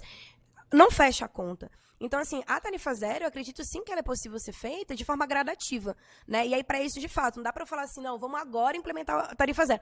É mentira. Então, assim, não vamos mentir, não. O próprio Saúde em Casa, que foi um programa maravilhoso aqui em Brasília Sim. e tal. Ele foi feito de forma assim, começando com grandes pilotos. Sim. Uma maneira de fazer isso no tarifa zero é você fazer grandes corredores de gratuidade. Exatamente. Então, você faz... Então, assim, tem um jeito Sim. gradativo que você pega, assim... Não, esses grandes corredores de Brasília, você bota eles gratuitos. Pronto. Sim, que são os interligados. Ó, se você pensa, a gente pega as grandes estradas que a gente tem aqui no Distrito Federal, né? Assim, a gente pega ali a região que liga, né? Ceilândia, Taubatinga, Guará, certo? Exatamente. Se a gente pega, né, essa via daqui, né, da Épia. Então, assim, isso é muito possível de ser feito. Eu sempre acho que, assim, falta interesse. Aquilo que vai mexer no dinheiro de quem coloca dinheiro na campanha, quem foi eleito não quer mexer. Eu acho que também falta um pouco de planejamento, assim, acho que eu sou usuário do BRT, eu moro no Santa Maria. Sim. E eu vejo assim, cara, tem dia que eu, às vezes, vou de ônibus para trabalhar, que eu tenho que pegar 4 ônibus para voltar para casa. Sabe, assim, um desgaste, assim. Antigamente, se gastava um pouco mais de 40 minutos uma viagem no plano piloto, dependendo do horário que você sai de Sim. casa, você gasta 1h30, 2 horas, entendeu? Acho que quem planeja, né, quem está ali na ponta assinando, não é o usuário. Não usa, Não com é. certeza. Não, e olha só, Diógenes, e quem vai de Santa Maria para Planaltina, vai como? São 6 ônibus. São não tem sentido, entende? Assim, não tem sentido. A minha enteada vai, que ela frequenta, né, um terreiro lá naquela região. Sim. E ela falou pra mim, cara, são 6 ônibus, pouco mais de 2 horas e meia, 3 horas pra chegar em Planaltina. Pois é. Não Gente existe de integração Deus. de fato, né? Ou então a integração é pra quem realmente não Sim. precisa. E olha só, isso é tão importante porque, assim, quando a gente olha o Distrito Federal, quando a gente pensa em renda, a gente sempre pensa no setor de serviços, né? Aqui não tem setor de indústrias, que geralmente é o que mais emprega nos outros estados. As empresas, elas levam em consideração se onde a pessoa mora, por causa do gasto que vai ter da passagem. A gente precisa pensar sobre isso, entendeu? Então, assim, às vezes você tem uma pessoa que você poderia estar empregando, mas ela mora no Gama. Aí, onde é que ela vai trabalhar? Lá no Lago Norte. Ela não vai As pessoas empregar. mentem, inclusive. As pessoas mentem pra conseguir. Pegam Sim. comprovante de residente de outros Eu trago lugares. isso porque, como eu falei que eu já fui chefe, né, em alguns trabalhos que eu exerci, uma das coisas que os meus chefes falavam, poxa, tinha pessoa ali, eu não tava olhando pra onde ela morava, porque, né, se ela tem filho, se ela mora, né, assim, eu penso outra ótica. E aí a pessoa falava, olha, mas o gasto que a gente vai ter, eu falei, gasto que a gente vai ter? Isso é sério, isso é muito sério. Não, em Brasília é muito sério isso. É É uma muito barreira, é uma população toda excluída do acesso ao trabalho, ao Sim, emprego, à cultura, exatamente. outras coisas. Mas vamos seguir no nosso jogo. Já Bora, esse bora. aqui pegando fogo, acho que esse é o penúltimo. Ó, 51 metros, porque eu conheço esse lugar porque eu fui sequestrado e largado lá uma vez. Ai, que horror. É verdade. Ele Era me mais buscou. Ele que me buscou. Porque se morava perto, né? Ele morava ali perto na Santa, ele me buscou lá. Mas enfim. Nossa, Rafael. Cada É história. isso, né? Vamos lá, gente. Aí, ó. Aqui é no setor bancário. Aí, você tem setor bancário, Aqui, ó. Do Muito lado bom. da Biblioteca Nacional e do... Olha aí. museu. Museu. A gente tá com vários equipamentos de cultura. que Muito tão- legal esse jogo, hein? Não é legal? Bem Ainda é bom bacana. quando a gente acerta. Fiquei Quando um pouco a gente nervosa, viu, Thiago? Não vou mentir, não. Mas agora deu certo. erra- Foi a boa dica Tô do boa. Lipe. Eu conheço bem o DF, então isso ajuda muito. Ajuda muito. Ó, a gente nessa área central tem vários equipamentos que estão fechados ou subutilizados, né? O Teatro Nacional. O museu tem várias atividades interessantes. Mas o que você acha que a gente pode fazer mais para a cultura do Distrito Federal? Nossa, tanta coisa. Inclusive, um dos primeiros GTs do nosso programa que a gente deixou pronto, assim, né, bem afinado, foi o da cultura, assim. Cultura foi o setor mais atacado, né, durante esses governos atuais. E na pandemia, de fato, foram também a cadeia produtiva, né, os trabalhadores e trabalhadoras que mais ficaram à mercê. A gente tem muitos profissionais da cultura que chegaram também numa situação de miséria, assim, de fome, de não ter como botar comida dentro de casa. Porque a gente tem que olhar para a cultura muito mais do que entretenimento. Cultura é política pública, né? Eu falo que não existe vida sem cultura, porque não existe. Isso aqui que a gente está fazendo é cultura. A gente está trazendo diversos saberes, de diversos territórios, para estar jogando sobre política. Isso é cultura. Então, assim, a gente tem os equipamentos culturais, né, do plano, mas também de fora do plano piloto. Planaltina tem muito acervo cultural, sabe? Assim, muito patrimônio histórico. Ceilândia, inclusive, né, que está lutando aí para ter mais uma casa de cultura. Na potência. Né? Essa potência. Então, assim, a gente tem muita coisa aí que pulsa e que a gente não tem incentivo. Então, assim, o FAC ele é muito importante, né? Assim, mas o percentual do FAC ainda é muito irrisório. A gente precisa falar sobre isso também. Descentralizar é fundamental. E é o que mais importa. Gama, né? Assim, eu sou do Gama, tô lá de Santa Maria. Cara, o Gama ele tem muita cultura. Cada quadro que tu anda no Gama, tu conhece alguém ali que é uma figura pública cultural. Entendeu? Eu brinco, eu falo assim, no Gama, inclusive, a galera da cultura até se parece, assim, é todo mundo com violão, né, o sapatinho ali pretinho de bico fino, não é, assim? É uma coisa muito parecida, assim, então a gente falta muito isso, porque a cultura, ela não é tida como política pública. E aí, quantos espaços a gente tem hoje que poderiam estar servindo, de fato, né, para o público, sendo feito de forma gratuita e não tem. E, por último, assim, tem algo que é muito importante. A gente falou muito de acessibilidade aqui no comecinho, né? Falta muito, de fato, a gente entender que a cultura hoje, de fato, ela precisa possibilitar mais acesso para as pessoas. E esse acesso não tem que ser feito por quem está produzindo o evento, mas sim pelo Estado.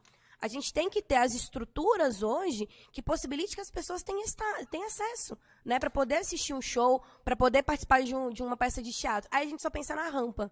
Né, assim, e se quem está produzindo o evento for ter o recurso, né, utilizado para isso, é muita coisa. Então, você vai diminuindo mais a possibilidade dos eventos serem acessíveis, né, serem inclusivos. E a gente tem que pensar também. Que pensa acessibilidade, né? Tem que pensar. O FAC obriga, na verdade. O FAC obriga. O problema que eu vejo também, que eu acho que você que mora no Gama, a gente que mora em Santa Maria, é que como é centralizada a cultura do DF, mais ou menos as coisas aqui no plano piloto, a gente que precisa de transporte público Ô, menina. não consegue acessar. Não acessa. Porque o moleque lá, né, meus alunos lá, 17, 18 anos, que estão começando a vida de acessar esses espaços culturais, ele tem que ir muito cedo e voltar muito cedo. Voltar de manhã cedo, ou dormir na rodoviária, ou dormir na casa de alguém que mora aqui mais centralizado, para ele ter esse acesso. Eu fazia isso quando eu era jovem, tá, gente? Eu fazia a vida inteira. Eu dormia na casa do Rafael. Exatamente. Brasília não tem ônibus depois de 11 horas. Não tem, acabou. Não tem nem ônibus, nem metrô. E eu acho que tem uma outra questão em relação à cultura também, que reforça a necessidade dela ser vista como uma política pública, que em termos econômicos mesmo, a cultura ela gera cadeias que são extremamente longas. Então, Sim, é cadeia produtiva. Exatamente, você emprega, você coloca muita gente ali.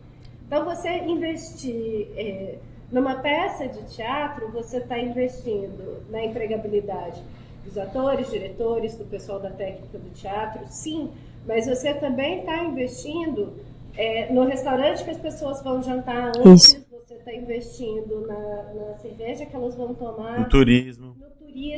Porque se você tem uma cidade que é culturalmente não só ativa, mas que isso aparece, porque não basta você ter atividade cultural, ela precisa ser mostrada, ela precisa ser exibida para que isso seja um chamariz, né, para que você torne isso uma questão turística de fato. Você emprega muita gente de muitos lugares diferentes, então a cultura ela é um instrumento extremamente eficiente para você, sim, inclusive, atacar o problema da desigualdade. Sim, com certeza. Não, quando a gente fala assim, vou entrar numa polêmica, mas assim, quando os estabelecimentos foram fechados nesse período da pandemia, isso foi grave, né? Porque são estabelecimentos que, né, promoviam cultura e foram fechados ou não tiveram qualquer incentivo, investimento do Estado e que poderia ter.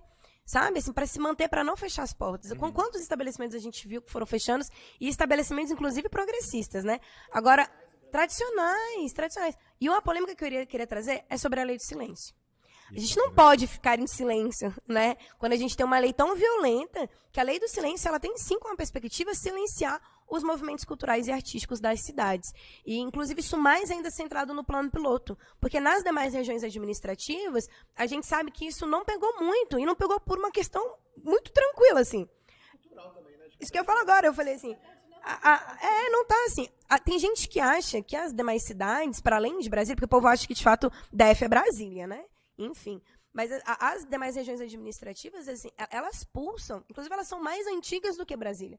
Taguatinga, né, Planaltina. Existe vida fora do eixo, entendeu? Muita vida, fora das tesourinhas, inclusive, né? Já diria Memei Bastos, né? Eu sou da periferia, né? Saí do centro, gente. Então, assim, até porque...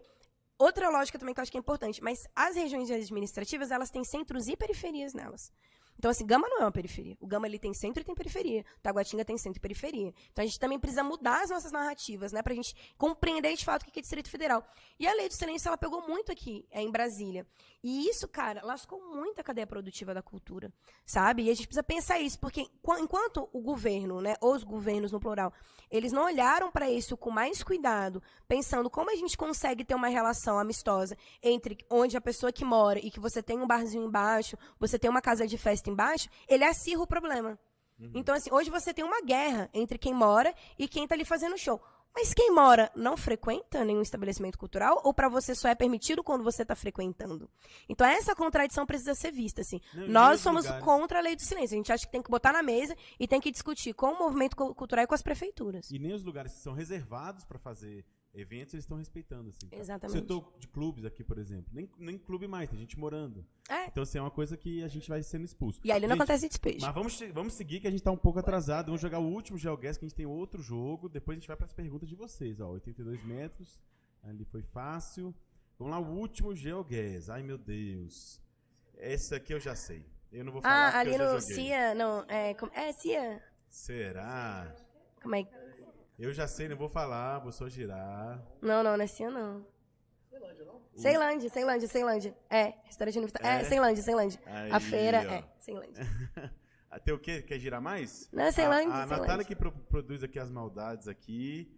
Ela que... Ah, olha aí, É ó. Ceilândia. Na sombra da caixa d'água. E vocês estão errando aí, ó. Acertamos. É porque aquela parte ali inicial realmente parecia o Cia, né? Aham. Mas Ceilândia. A Natália, ela trabalha num projeto na Ceilândia, que é o Jovem de Expressão. O Nenzinho também. Então a gente tem 2 representantes Maravilha. aqui da Ceilândia que, enfim, amam muito. Temos, isso que eu ia falar agora, eu falei, temos boas referências em Ceilândia. Salve o Max Maciel. Grande Max, um abraço. É. Agora vocês vão me ajudar a achar aqui. Eu chutaria aqui, assim, ó. Não, aqui é a Praça do DI, não. Ah, gente, não pode ser também... Aí é Taguatinga. É, amigo. Aqui, Ceilândia Norte. Tailândia, cara. Amore. Gente, vou botar aqui, vai. Vai, Rafael. 400 metros, gente, tá bom. 400 metros, pô. Planificou, Rafael, agora. Aqui é Lúcio Costa e Rafael depois. Sabe, Meu. já ganhei aqui mais um prêmio, eu tô ajudando bastante aqui meus stats aqui no GeoGuess. Gente, é isso. Agora a gente vai voltar para as perguntas. Depois a gente vai jogar um outro jogo que eu também estou ansioso. Mas agora a gente chegou ao momento da pergunta dos debatedores. Não tem vinheta, mas o negócio vai pegar fogo. Vamos começar com ela, Luísa Schaer. Desculpa. Luísa, vamos lá. O que você traz de pergunta para Queca Bagno, nossa pré-candidata? Bom, Queca, a gente já discutiu bastante, né, vários tópicos aqui, e a gente passou muito rápido por um tópico que eu acho que não dá para discutir o Distrito Federal sem discutir, que é a relação do Estado e da moradia, as políticas não só de habitação, mas também as políticas de regularização do uso do solo, né? A gente tem um problema crônico no Distrito Federal de grilagem de terra, né? É um problema que é muito, muito bem dividido entre quem tem dinheiro e quem não tem dinheiro, porque você, inclusive, usa termos diferentes, né? Você tem o grileiro e você tem o invasor. Uhum. A invasão, você chega, passa o trator, você chama a PM, mete bala de borracha, é o sol da grilagem, exatamente. A grilagem, ela é o parcelamento irregular do solo. Não, e a grilagem é resolvida na justiça e a invasão é no trator. Exatamente. Então, assim, eu queria saber qual que é a sua proposta para lidar justamente, porque assim, é um processo que vem de muitos anos, né? Não é uma coisa que a gente vai provavelmente resolver em 4 anos. Sim. Ou em 8 anos. É um trabalho que vai ser longo. Qual que é a abordagem que você propõe para que a gente possa lidar ao longo de um eventual mandato? Sim. Com esse problema da especulação imobiliária Sim. e da ocupação. Antes de trazer a proposta, assim, porque eu acho que a gente tem que fazer um diagnóstico, né? Assim, eu faço parte da campanha Despejo Zero, faço parte da coordenação da campanha Despejo Zero. Essa campanha ela surge, né, no início da pandemia, que foi quando a gente teve uma série de despejos, né, em grande escala no país inteiro. E aqui no Distrito Federal, principalmente com aquele advento do CCBB, que foi um advento muito drástico e que não se encerrou ali, né? Então, o Ibanez Rocha ele é conhecido como Ibanez do Trator. Né, assim, é o cara que ele fez nas campanhas onde ele traz falando que ia acabar com a GFIS e tudo mais, e cria o DF Legal, que é muito truculento, inclusive assim, só troca de nome. E não quero trazer aqui uma culpabilização aos trabalhadores e trabalhadoras do DF Legal, porque muitas ocupações, na verdade, derrubadas nas ocupações que eu acompanhei, eu vi esses trabalhadores e trabalhadoras muito, assim, insatisfeitos com o que estavam fazendo. Inclusive, eu lembro uma vez que um veio conversar comigo, e ele falou, cara, eu moro de aluguel. Eu não tenho casa própria. Então, assim, eu fico imaginando o que é isso, assim, sabe? Outras pessoas que traziam narrativas das suas famílias, enfim. Então, acho que é importante também fazer essa diferenciação.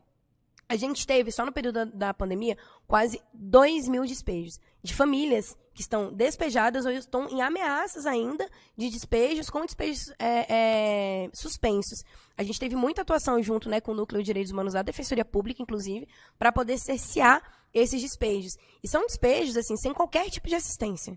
Sem qualquer tipo de assistência das sedes. Exatamente. Então, assim, a gente tem hoje uma lei distrital, uma lei de autoria do Fábio Félix, e a gente tem a DPF 882, que foi uma DPF que a gente construiu junto com o movimento de moradia e alguns partidos políticos para poder barrar os despejos. E ela foi prorrogada agora até outubro, né? A segunda vez que ela é prorrogada pelo ministro Barroso do STF, porque, de fato, assim, se você tem uma pandemia que fala para você se cuidar, para você não ser contaminado, você tem que ficar dentro de casa. Mas que casa? E o DF é um DF que tem mais teto sem gente do que gente com teto. E isso é muito importante da gente trazer. Nunca teve uma política habitacional no Distrito Federal hoje que não promovesse altas dívidas para a população em situação de vulnerabilidade.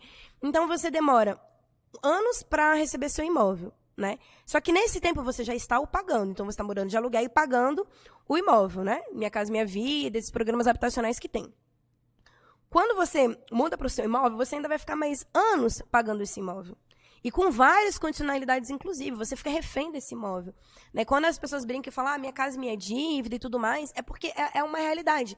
A Codab, a TerraCap, a Nova Cap, que mexe, né, com toda essa parte, né, de terra e território aqui no Distrito Federal, são serviços hoje, empresas que não dialogam entre si, que não respondem à demanda da população.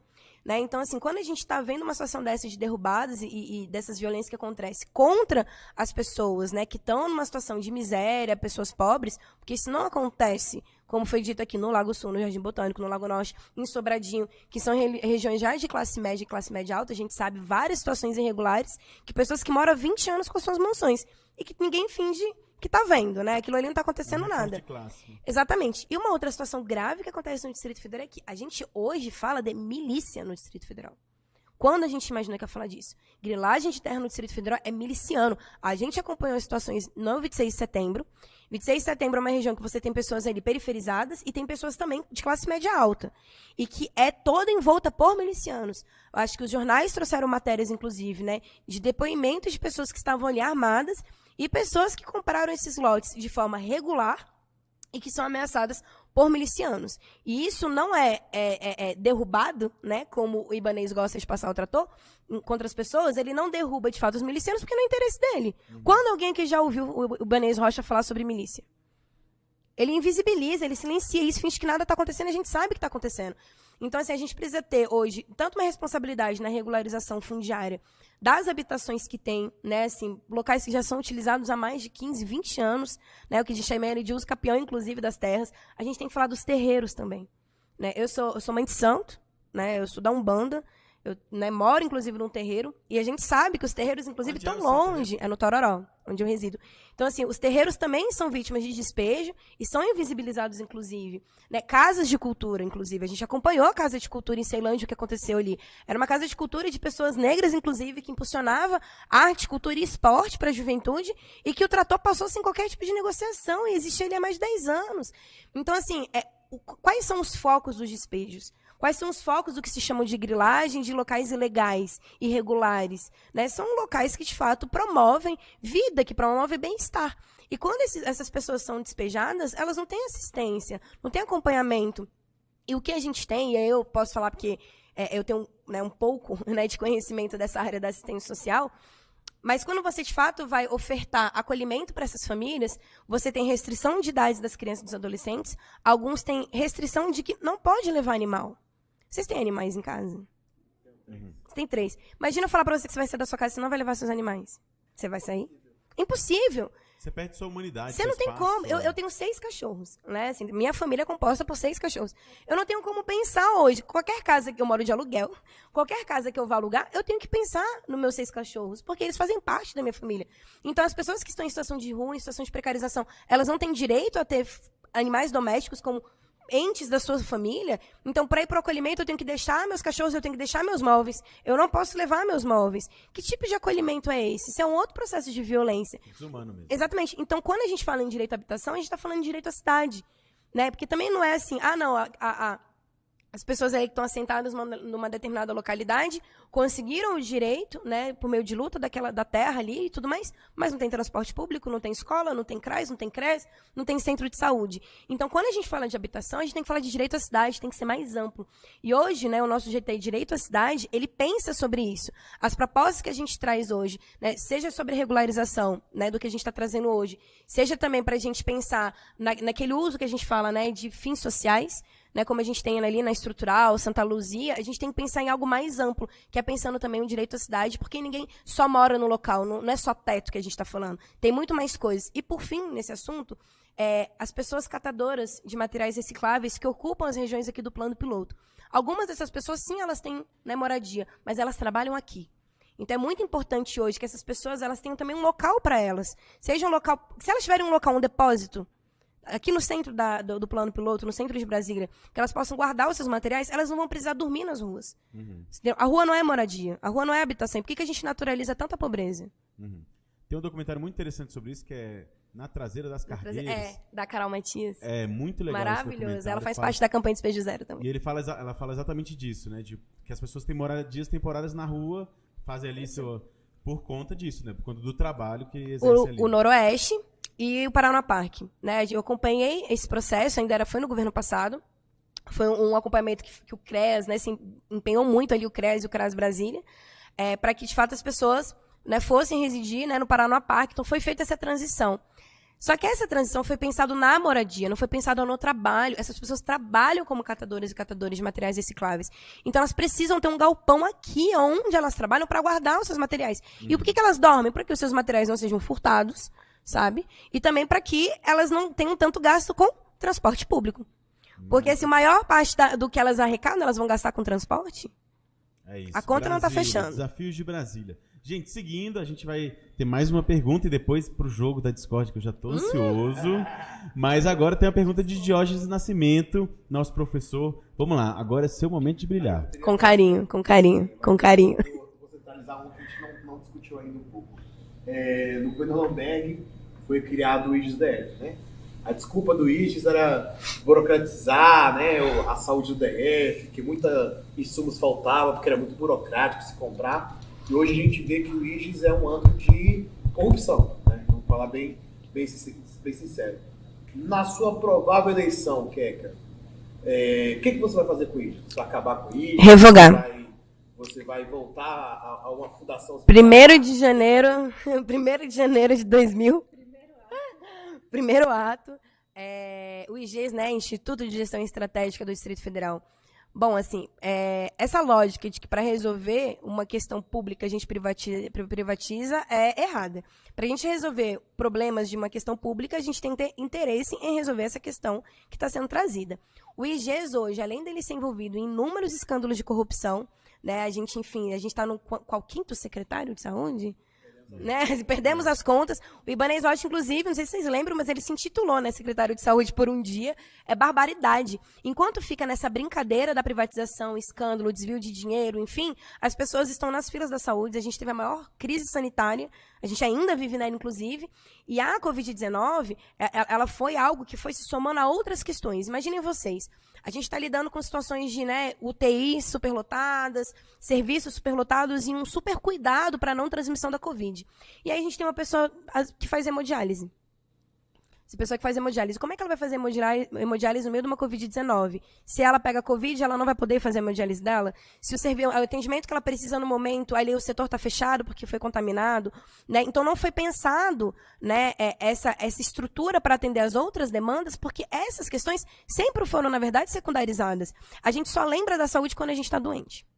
Quando a gente está, né, numa saúde equilibrada, estável, a gente não lembra dela. Mas quando a gente está doente, a gente vai lembrar dela. E é a mesma coisa, na verdade, que os gestores fazem. Assim. A gente só vai pensar em uma questão de gestão quando o problema acontece. E não pode ser assim. A gente está falando de vida. A gente está falando de vida. As UPAs. O que são as UPAs hoje, que também são privatizadas pelo IGES? Você acha que o problema da saúde deve ser gestão? Gestão. E essa gestão vem por causa de uma privatização.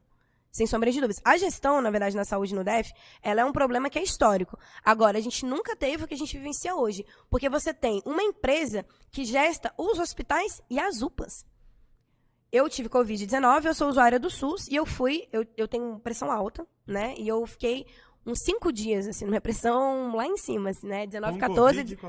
19, 14, não descia. E comecei a passar muito mal, e a UBS lá perto da minha casa, que é maravilhosa, inclusive, falou, olha, você precisa ir para a UPA. Eu cheguei na UPA de São Sebastião, com Covid, né? Eu cheguei lá com Covid, chamei a funcionária, falei, olha, eu tô com Covid, passando muito mal, ela mandou eu sentar. Eu contei, eram 43 pessoas à minha volta. Eu falei, eu não posso ficar com Covid ao lado de 43 pessoas. Né? Então, assim, eu voltei para casa, passando mal. Poderia ter acontecido algo muito pior. Né? Ainda bem que não aconteceu, mas poderia. Quantas pessoas não passam por isso? A gente sabe o que é. E eu estou trazendo algo muito pontual. Assim, e as pessoas que têm outros adoecimentos, acometimentos. A gente não tem hoje distribuição de remédios que são essenciais para pessoas que têm fibrose cística, pessoas que têm esclerose múltipla, pessoas que estão fazendo tratamento de prevenção, com câncer. Então, assim, são inúmeras situações, sabe? E a gente só vai pensar nisso quando algo estoura. A gente não tem hoje uma gestão que ela é construída para que a gente evite o adoecimento, né, degenerado e agravamento das doenças dessas pessoas. A mesma coisa, outros serviços de acompanhamento. A gente tem um serviço hoje de acompanhamento a crianças e adolescentes com síndrome de Down no Distrito Federal, né? Então, assim, pessoas que têm hoje, estão dentro do transtorno do espectro autismo. O que são os CAPs hoje? Os CAPs, eles são excelência, né? O Centro de Atenção Psicossocial. A gente está vivenciando, a gente falou aqui, um adoecimento de saúde mental coletivo. Né? Em 7 meses, em 2021, mais de 45 mil crianças e adolescentes foram atendidos só na saúde pública. Isso é muito grave. E a gente vai colocar isso como algo secundário? Então, assim, se a gente tem hoje um processo de gestão, que ele pense a saúde de forma, né? Saúde enquanto coletiva, saúde comunitária, saúde da família, saúde em casa, saúde no território. A gente pensa na ótica da prevenção, a gente não cai nisso. Então, assim, hoje a gente tem um IGES que ele não funciona, ele não responde às demandas. Então, para que ele está ali? Para continuar desviando verba? Para continuar no escândalo de corrupção sem fim? Então ele vai ser revogado, ele tem que ser revogado. E a gente não tem que ter medo de falar sobre isso. Ah, mas o empresariado vai ficar bravo com você. Que empresariado que vai ficar bravo? Eu não estou mexendo no empresariado. Empresariado não é uma entidade, eu estou falando do IGES. O IGES não funcionou. Se o IGES tivesse funcionado, respondeu a demanda, zerou fila, a gente não tem problema na saúde pública, poderíamos estar fazendo debate. Mas se antes a desculpa era privatizar, privatizou, piorou. Então tem que ser revogado. Eu conheço muita gente que era a favor do IGES, que trabalha na gestão e lá, e que hoje é totalmente contra. Fala, isso é um desastre. O que a gente precisa para a saúde pública hoje, né? A gente teve pesquisas recentemente que apresentaram sobre isso. Serviço público, é concurso público. A gente precisa de profissionais estando atuando na ponta. Os melhores salários, valorização. Público, como a gente teve agora o caso da UniDF, né? Sim. Que até um pouco aprofundar, mas é tão pouco tempo de conversa. Não adianta nada a gente fazer um concurso público e a gente dar um salário não compatível. Que não compatível, exatamente. E outra, os profissionais que querem fazer 40 horas, isso tem que ser permitido. Que é a grande questão que a gente tem hoje na assistência social também. Né? Você cria multidões, né? Mutirão, que eles estão falando, é multirão, que não responde, que fere o Sistema Único de Assistência Social com uma ideia que não vai resolver a situação. Então a gente precisa ter concurso público, valorização dos profissionais e mais. A categoria na saúde pública, né, todas elas, né, seja enfermeiros, médicos, nutricionistas, assistentes sociais, foram categorias que adoeceram também. Também estão dentro desse adoecimento de saúde mental. Gente, chegou a hora. Já se prepara aí para soltar a vinheta, que a gente vai jogar nosso jogo da discórdia. Pode soltar.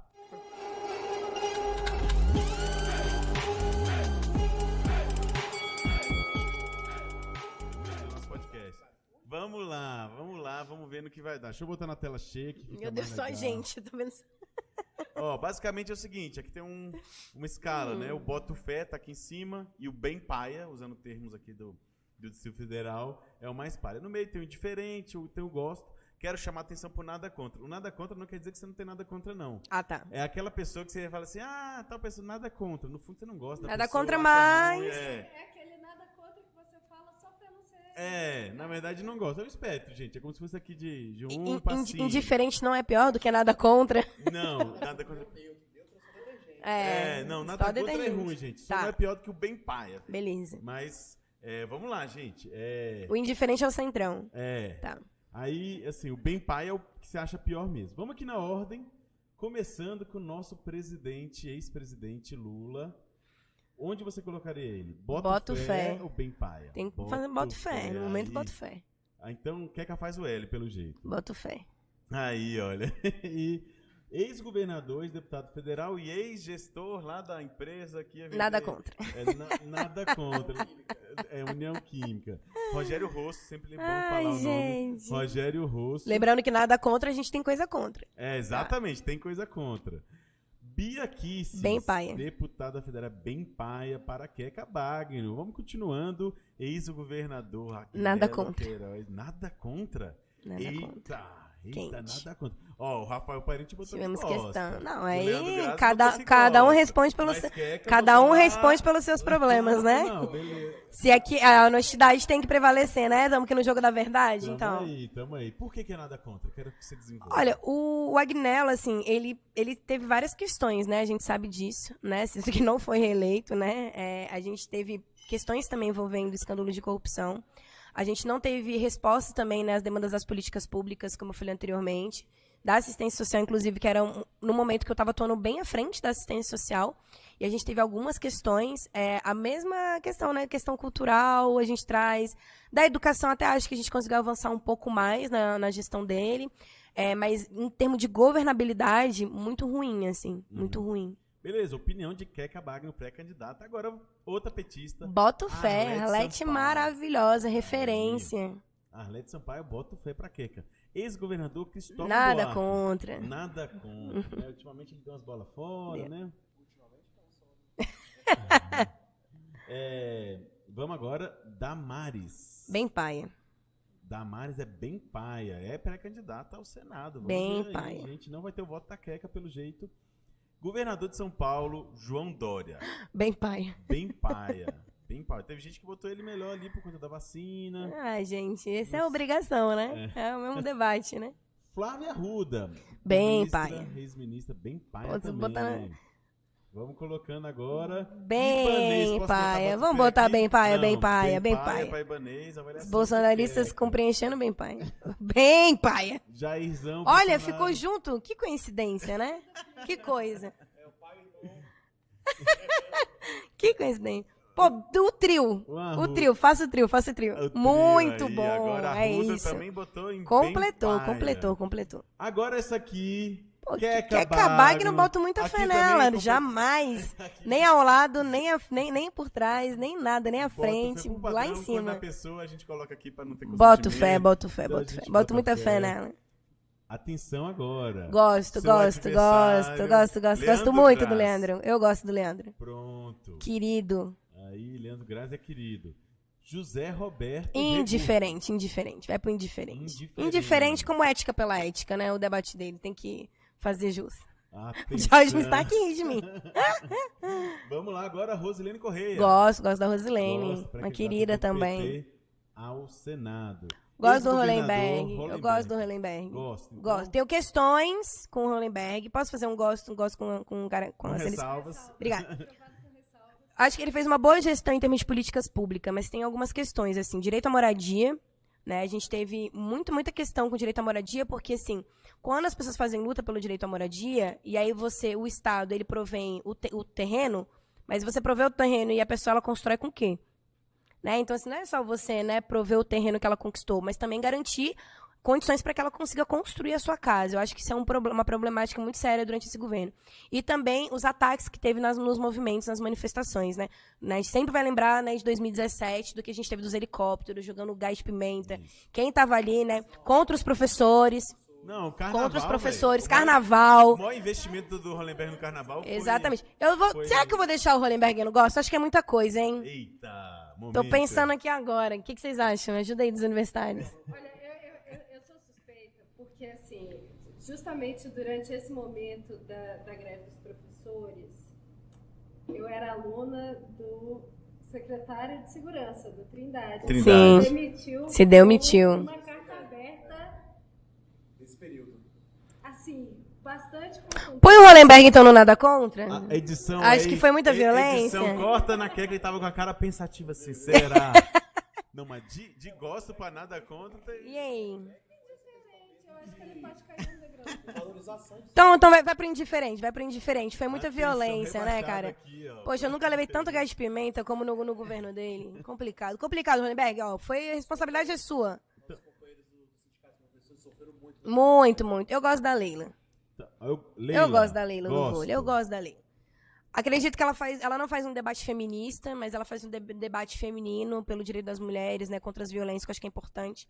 Acho que ela se posicionou bem também na CPI da Covid, né, no Senado. Acho que falta maturidade política mesmo, tempo de experiência, mas eu gosto dela. Eu não vou cair como os caras fazem comigo, né? eu já fiquei assim, Exatamente. peraí. Eu gosto da Leila, acho que tem muito carisma, Né? Acredito que ela tem um bom caminho aí pra ser construído, assim. Mas aí for fechar chapa É um problema com do ela, partido. Não. Hã? Fechar chapa. Não tem como, não. Ainda mais no partido hoje que ela tá compondo, é meio complicado. Né, Leila? Não dá, pô. Eu acho que ela tem que se encontrar politicamente. Tem, mas é muito boa. Assim, eu acho que ela tem, de fato, uma trajetória pra ser construída. Beleza, vamos lá agora, Chico Vitor. Gosto do Chico. Gosto do Chico. Tá aqui, nosso deputado distrital. Rafael Parente, que esteve... Cara, eu vou botar o Rafael Parente como indiferente. E eu vou explicar o porquê. Eita, vamos lá, Primeiro... corta pra quieca. Rafael Parente. Então, assim, primeiro que eu não conheço muito o Rafael, tá? Acho que falta muito ainda da população conhecer quem é o Rafael Parente. Ele traz muito debate da educação, mas acho que teve pouca entrada, de fato, dentro da sala de aula, conhece pouca Secretaria de Educação do DF, conhece enquanto gestor. E na gestão dele foi feita a militarização das escolas. E disse que foi enganado. Bom, primeiro, se o Ibanez Rocha me chamasse para ser secretário, eu jamais aceitaria. Né? Eu acho que o Ibanez sempre se colocou pro que veio. Deixa eu provocar, então. Deixa eu Foi provocar. A desculpa dele foi essa, né? Mas, Foi por exemplo, enganado, foi enganado. Cara, inclusive, ele exonerou pessoas que eram, na gestão dele, que eram contrárias à mas militarização das vamos lá, escolas. outra pré-candidata do PSOL em 2018 está no governo Ibanez, Ilka Teodoro, administradora regional de Brasília. Antes dela assumir a função, ela saiu do PSOL. Sim, Importante destacar. mas foi pré-candidata, anteontem. Foi Você pré-candidata. não Não, acha anteontem não, 4 anos atrás. Eu acho que é bem diferente. Há 4 anos atrás ela foi candidata e quando ela foi convidada para assumir a gestão, ela teve uma conversa com a direção do PSOL e ela se desfiliou do PSOL. Mas alguém Acho do que- PSOL vai compor o Ibanez? Não. Tá bom, só pra saber. A gente é muito. Provoquei. Nós temos questões muito claras sobre composição de governo. Provoquei, que é a minha função aqui, mas você tava falando do Mas Parente. Rafael Parente. Então, assim, acho que esse debate da militarização das escolas, eu ainda fico com uma pulga atrás da orelha de que foi enganado, que não sabia, até porque ele exonerou pessoas, inclusive subsecretários, ele exonerou subsecretários, que eram contrários a ele. Gente, é só jogar no Google, tá tudo na internet, né? Assim, tem matérias, eu me lembro muito bem na época, até por estar conselheira tutelar, a gente era contra, né, a militarização das escolas, né? A militarização das escolas é uma violência contra, né, a comunidade, principalmente crianças e adolescentes, estimula o racismo, inclusive, estimula o sexismo, né? E outra, assim, você cerceia a liberdade de pensamento, né? A pedagogia, né, de Anísio Teixeira, né, de Darcy Ribeiro, enfim, de Paulo Freire, tudo que a gente traz, assim, tudo. Não, e os professores e professoras. Que isso, assim, cara, você infringe várias, assim, né, liberdade de cátedra de professores e professoras. Os professores e professores já têm, né, uma super precarização histórica no Distrito Federal no seu fazer profissional. Aí você ainda vai colocar o que eles vão ou não fazer? Não tem como, gente. Fracassou. Fracassou. Até pro modelo deles, pro Isso é ideal complicado. deles, Então, assim, fracassou. é muito difícil vir tirar hoje essa onda de que, eu sou da educação, se você... Poxa, o que mais a gente tem de grave hoje na educação foi você que implementou. Então, Eita. é complicado, é complicado. Fogo no Rafael Parente, porque... Jorge quer falar, Jorge está ali, ó. Eu participo da professora Maria Catarina Santos, Sim. que ela faz esse discurso da escola militarizada, inclusive um beijo, Catarina. Ama a pessoa, a gente debate bastante isso em algumas disciplinas que eu faço lá no MD com ela, e realmente, assim, eu acho um absurdo o parente dar essa desculpa de que, não, fui enganado, mas o começo de implementação do projeto de militarização das escolas do DF foi feito por ele. Sim. O regimento que é adotado hoje nas escolas militarizadas foi feito no período que ele era secretário de educação. Então, assim, não dá para dar essa desculpa. Não dá. Você votaria em um candidato para governo que foi enganado? Não, né? Eita. Para além disso, você está desenvolvendo a política pública. Exatamente. Quem que te enganou exatamente? Papel essencial É. de educação, né? Sim. Eu me pergunto, de fato, quem que Sim. teria enganado? Porque foi ele Sim. que desenvolveu a política. Sim, exatamente. Pronto, tá dito sobre o Rafael Parente. Agora vamos para o presidente da CLDF, Rafael Prudente.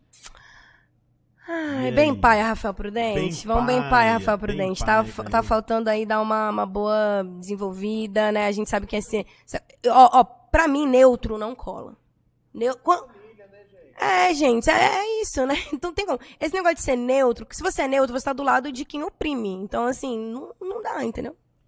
Gente, agora que eu percebi que tem alguns que estão repetidos, eu acho que eu fiz alguma coisa errada, mas vamos seguir. Eita. Eu acho que foi a... Não, tem mais Isalci ali, ó. ainda não foi. Tem. Onde bota Isalci? Já. Isalci. Isalci. Cara, Isalci bem paia, né? Isalci também tem envolvimento aí com né, enfim, algumas acusações de envolvimento em escândalo de corrupção, né, de desvio. É um cara também muito autoritário. Eu acho que ele tem muita experiência política, mas muito autoritário também. Então, esse jogo da extrema-direita e da direita, ele já nadou um pouco ali também no bolsonarismo, exatamente.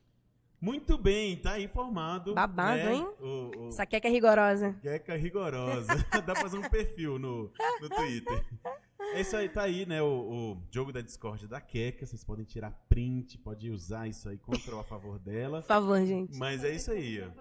Você se surpreendeu com alguma coisa, Luísa? Você votaria igual, botaria igual? Eu sou um pouco mais mole que a Queca. Queca é rigorosa. Mas assim, não tenho nenhuma emenda a fazer. Provavelmente, se eu estivesse jogando, eu estaria um pouquinho diferente, mas só porque eu sou mais mole mesmo. Beleza, gente. Mas tá aí, montado o jogo da Discord. Agora a gente vai para as perguntas finais. Vamos ver se eu consigo botar aqui. E já vou aumentar uma que eu tava pensando, né? A lei orgânica do DF, desde o início, preconiza que tenha participação social na escolha das administrações públicas. Sim. O que você acha disso? Você implementaria? Como é que você ia... Então, em 2018, a gente trouxe, né, na nossa candidatura ao governo, Elas por Nós, eu e Fátima, a gente trouxe muito sobre a lista tríplice, né, a defesa que o pessoal faz. É muito importante você ter a população participando, mas também, como o Distrito Federal, você tem uma questão, né, de gestão que é partilhada, a gente também tem que ter um cuidado. Você não pode ter uma gestão que é contrária, né, que é completamente opositora a você. Você pode ter questões, né, debates políticos, polarização, inclusive, acho que isso não é... Entrou e não deu, pois é. Daqui a pouco vai ter um cara que é contra eu, então como assim? Exatamente. Então, assim, acho que você pode ter uma polarização, acho que a democracia traz isso, né? Você ter debate de ideias, enfim, até porque se trata de uma gestão, mas a comunidade tem que participar. Então, a gente defende a lista tríplice. E que seja da comunidade. Da comunidade, exatamente. Tem que residir lá, cara. O absurdo que eu vejo em administrações hoje no DF é que virou um penduricalho político. Isso. Né? E uma troca, né? Troca de favores. E acaba colocando gente que não é da própria região. Então, Exatamente. Colocar uma pessoa que vai estar ali na ponta, né? Da execução e a pessoa que não conhece aquela Sim, região. Exatamente. Olha, para o Conselho Tutelar, para a eleição do Conselho Tutelar, um dos critérios é que você tem que morar 2 anos na localidade. É possível fazer isso. Acho que tem que aumentar só. No mínimo, a pessoa tem que morar 5 anos nesse território, para você realmente ter conhecimento do território e permanecer morando ali. Né, acho que é importante também. E a gente vê muito isso, né? A pessoa, ela, poxa, mora em uma região e tá ali fazendo coisa pro outro. Santa Maria, né, gente? As administrações têm um problema também de gestão, né? Elas não têm autonomia financeira. Eu lembro o alemão, né? O Marcos Wattmann, foi administrador do Lago Norte. Ele dizia que se sentia como um administrador de uma ONG, assim, que tinha lá, sei lá, poucos mil reais para fazer a gestão, né? Você tem alguma ideia assim, de como dar mais autonomia para as administrações? Então, acho que tendo a lista tríplice, assim, você tem uma forma de dar mais essa autonomia. E tem alguns territórios que têm mais autonomia. Por exemplo, Ceilândia, né, Taguatinga, que são cidades que elas têm, enfim... Fernando Fernandes lá tem toda a autonomia. Muita autonomia, inclusive. Deveria ter menos, inclusive, né? Mas acredito que a gente tem outras... Enfim, não, já tô polêmica demais. Mas vamos lá. Ai, Queca Bagno. Enfim, mas é possível você ter mais autonomia, né? Assim, mas a autonomia, ela sempre vai de acordo com o que o governador ou a governadora tem interesse também. Então, isso que é um problema. Então, assim, quando você tem uma escolha mais participativa, você não precisa fazer só na gestão da escolha do nome. Mas também outras questões. Você tem, né, os conselhos culturais, né, os conselhos de cultura, os conselhos de saúde. A gente pode ter conselho de assistência. Cada região, teve uma época que a gente tinha, né, as redes das regiões. A rede da estrutural é incrível, inclusive. Né, a rede do núcleo bandeirante. Então, assim, você tem as redes que podem estar fomentando essa participação e como ter essa autonomia financeira. Agora, precisa ter um diálogo melhor. Agora, se você é só indicação, cabo, né, que nem eu falei, é tudo cabo para fazer eleição, a gente sabe disso, enfim, só um negócio ali que você não dá importância, como é que você vai ter autonomia financeira? Como eu falei, cara, a Ceilândia e Taguatinga são polos já financeiros. Gama também, gente, assim, a gente está avançando. Águas Claras, o que a gente tem de comércio hoje em Águas Claras, né, de empreendimentos, então dá para ser dialogado, assim, com muita tranquilidade. Pensando assim na sua campanha, o que você vai trazer, o seu governo que você vai construir, qual que é a principal marca, assim, do seu governo, da campanha que você vai trazer? Qual que você acha que é a principal proposta mesmo, assim, que você vai falar, porra, essa proposta aí da Queca é boa? Comida no prato. Comida no prato. Não tem como a gente pensar hoje qualquer possibilidade de uma pré-candidatura se as pessoas estão passando fome. Não existe. Eu acho que isso é uma responsabilidade social nossa. Sabe? Se a gente está falando tanto de humanidade, e é uma humanidade que provoca fome, a gente tem que buscar outras humanidades, então.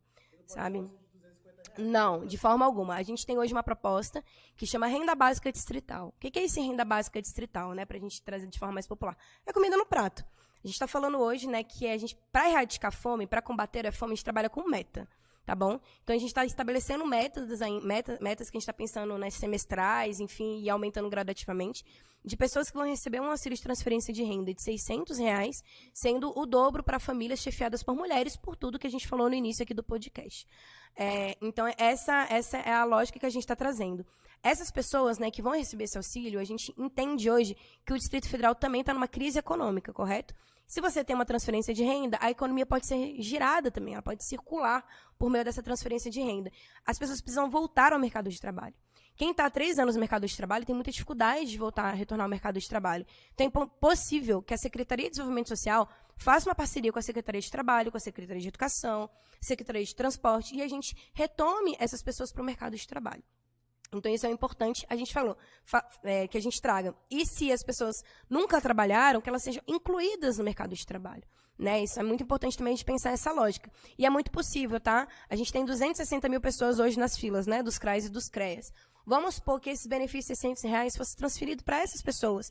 A gente teve uma arrecadação ano passado, né, foi divulgada há pouco tempo também, de 700 milhões. A gente já cobriu isso por 5, 6 meses. É meta. Né? As pessoas podem depois continuar ganhando esse benefício? Bom, se elas ainda estão numa situação de miséria, sim. E esse benefício social, ele não vai ser um benefício que ele é excludente, ou seja, se a pessoa recebe o BPC, ou ela recebe a aposentadoria, ou o Auxílio Brasil, ela também vai receber. Porque quem está, inclusive, hoje na situação de miséria, já recebe benefício social. Né? E benefício é direito. A assistência social, ela preconiza que é para quem necessitar. Então, amanhã de hoje você pode necessitar. Você vai ter direito a isso. Então, a gente tem que parar de tratar isso como se fosse esmola, isso é direito, está previsto na Constituição Federal. O que precisa ter é interesse do Estado em prover. Porque se tem interesse, é possível. Eu não vou trazer tudo, porque a gente vai divulgar isso daqui a 2 semanas, tá bom? Todo, né, o nosso organograma, enfim, o que é essa macro proposta que a gente tem trazido. Mas uma das coisas que a gente tem falado também é que a taxação de grandes fortunas, ela também é muito possível, né? Está previsto na Constituição Federal, artigo 153, né, inciso 7, que a taxação de grandes fortunas para essa lógica. Então, a gente está falando assim, pessoas que têm imóveis, certo? Um imóvel de 5 milhões de reais. Estou falando de pessoas multimilionárias. Eu não estou falando, tá, gente, de uma classe média, tá bom? Que é pseudo-elite. Não estou falando da gente aqui. Não é você, Águas Claras, não é você, morador da Asa Norte. Isso, não é você. Né? Porque as pessoas já vão desconstruindo o que a gente está falando. Então, assim, pessoas que têm um imóvel de 5 milhões de reais, é justo que elas paguem a mais no IPTU. É justo, elas não têm que pagar menos ou proporcional a quem ganha um salário mínimo. Isso é fato do que a gente está trazendo. Então, essa proposta, ela tem como ser feita. A gente tem feito diálogos extensos com auditores fiscais do Distrito Federal, com professores e professoras da Universidade de Brasília e especialistas de assistência social. Então, a gente está finalizando essa construção, vai ser apresentada daqui a 15 dias, nos acompanhe nas redes, para vocês acompanharem essa macroproposta. E é isso, quem tem fome tem pressa, quem tem fome tem urgência. Então, não dá para a gente pensar em governabilidade se tem gente com fome. Olha só, Queca Bagno. Gente, o que vocês têm mais de pergunta aí? O que vocês têm preparado aí para nós? O que você tem preparado para os próximos dias, assim, de campanha? A gente está nessa reta final da pré-campanha, para agosto começar a campanha mesmo, né? O que a gente pode esperar de Queca Bagno? Pode ter alguma aliança, alguma aproximação? Ou está descartado? Olha, acredito que pensar numa aliança hoje, né, na etapa que a gente está, é muito difícil. Assim, só se tiver um novo redesenho aí da conjuntura, cada dia a gente tem uma surpresa, mas nós também não estamos dentro de uma lógica que a gente é isolacionista. A gente está dialogando com os partidos de esquerda, a gente tem tido uma boa relação, né, com algumas pré-candidaturas, isso é muito importante. Né? A gente está num momento muito sensível que a gente tem que estar em unidade, isso é fundamental. Mas pensar numa aliança hoje, né, só se alguma dessas outras candidaturas aí de fato quiserem aí abrir mão das suas candidaturas. Então, né, vamos aí. Eu acho que isso é muito importante a gente trazer. A outra questão que a gente tem, né, para os próximos dias. Amanhã a gente vai ter, né, uma grande atividade aqui em Brasília, né, no dia 12. A gente vai estar com o Luiz Inácio Lula da Silva presente. Estaremos juntas, né, com a nossa pré-candidatura, com a nossa federação, né, junto ao Lula nessa atividade, que é muito importante, pensando também a segurança de todos e todas. Então é muito importante todo mundo aí acompanhando as nossas redes, todas as orientações que a gente está fazendo. A gente tem uma série de atividades, né, para os próximos dias. A gente vai fazer muitos voos noturnos agora, né, fazer um adesivaço, distribuir o nosso material. A gente tem muitas entrevistas, dia 18. Pode falar o nome das emissoras? Pode. Então, dia 18, a próxima entrevista que a gente tem é dia 18, na Band. Então, nos acompanhe, entrevista individual, às 5 horas da tarde. Estaremos lá para iniciar também, né, essa aparição nas mídias convencionais, que é muito importante também a gente estar ocupando, né, que pouco a gente também é tido nesse espaço. Não só recurso é difícil, né, para pessoas como eu, né, que trazem todas essas interseccionalidades, mas também o espaço nas mídias. A gente vai iniciar também, né, um circuito pelas cidades, né, com Cine Debate. É uma proposta que a gente tem de ouvir as comunidades, as lideranças comunitárias também, de acordo com as demandas de cada território, para que a gente dê, né, uma repaginada aí nesse programa. O programa ele vai ser divulgado também na próxima semana. Foi um programa construído por mais de 90 pessoas, bem popular, bem coletivo, deu muito trabalho, mas está muito bonito. E a ideia agora é a gente levar o programa para as cidades e ter a devolutiva, se isso cabe ou se isso não cabe. É pensar o território mesmo, assim, né? Lembrando que o Distrito Federal não é feito só por Brasília. Bem participativo. Eu queria fazer uma perguntinha final, está acabando nosso tempo. O governador Arruda, ele Sabia. conseguiu, né, a sua elegibilidade. Eu até acho que é um processo ainda, uma decisão um pouco frágil. Precária, né? Né? Um pouco frágil, mas ele meio que bagunçou o cenário político do DF, né? Se ele sair realmente como candidato a governador. O que você acha disso, assim? O que você acha do Arruda, dessa possibilidade de ser candidato então, a assim, governador? ele bagunçou o cenário político da direita, né? Da gente, enquanto esquerda, a gente tá firme, não bagunçou nada aqui no nosso campo. E ele bagunça, na verdade, porque tem sido dito que ele é o candidato do Palácio do Planalto.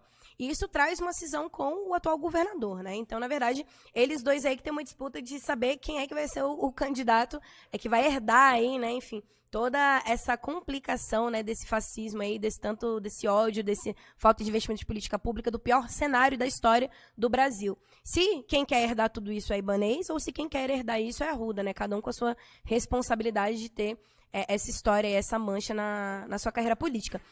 Que a mancha, né, da carreira política do Arruda já é muito grande, né? O Arruda ele respondeu, né, e ao meu ver ainda responde, né, assim, por desvios graves, né? Foram mais de 900 milhões desviados da construção do estádio. Acho que vocês lembram da gravação que ele teve algumas gravações, né, do Dinheiro na Meia. Isso foi muito grave, né? Ele tentou, inclusive, ele comprar jornalistas, enfim, do Panetone, enfim, quando ele era, né, ainda senador lá do... Gente, é muita coisa. Desde a violação do painel do Senado. São muitos escândalos, assim. O Arruda, ele, no mínimo, tinha que ter vergonha na cara. Era o mínimo que ele deve à população do Distrito Federal, ele ter vergonha na cara e não colocar o nome dele. Sabe, assim, acho que é o mínimo que ele tem. Se ele quer ter algum tipo de honraria, de respeito enquanto, né, um cidadão hoje brasileiro, que ele não coloque o próprio nome dele, porque ele violentou muito as pessoas do Distrito Federal. Muito. Se a gente vive, inclusive, hoje, numa situação de tanta desigualdade, é porque a gente teve pessoas como a Arruda à frente. E nós fomos pra rua, né, Rafael, na época, para tirar ele da cadeira de governança, e nós estamos prontos para fazer isso novamente. Eu espero muito derrotar ele no primeiro turno. Espero muito. Confio muito na população do Distrito Federal para isso. Talvez ele não vá nem ser candidato, né? Assim seja. Que assim seja. Ele, mas eu tenho certeza que o Ibanez está com medo bem grande. Tá, com certeza. Aí tá. Mas enfim, vamos nessa. Gente, eu acho que é isso. Quero agradecer todo mundo, né? Queca, pré-candidata, muito obrigado por estar aqui entre nós. Obrigada, ter essa paciência, responder as perguntas, participar dos nossos jogos. Luísa, muito obrigado também por estar aqui presente. Ela que acabou de se recuperar da Covid. Então, seja bem-vinda aí de volta à vida social aí. E Diógenes Gomes Nascimento. Obrigado, Rafael. Obrigado, Keca. Obrigado a todo mundo. Bom revê-los, né? A gente militou junto no Movimento Estudantil da UNB. Estudou, né, no mesmo período. É muito legal. Militamos muito. A gente saber que a gente está agora, né, nesses Sim. contextos, né, podendo alcançar os cargos de decisão. Com certeza. Eu acho que tempos difíceis também, eles têm eles trazem uma oportunidade muito específica, que é justamente a da mobilização, assim. E é muito legal ver que uma geração, a minha geração da UNB, a minha geração secundarista, que foi lá brigar pelo passe livre, depois foi lá para brigar para tirar o Timothy, todos esses eventos políticos, depois para tirar o Arruda,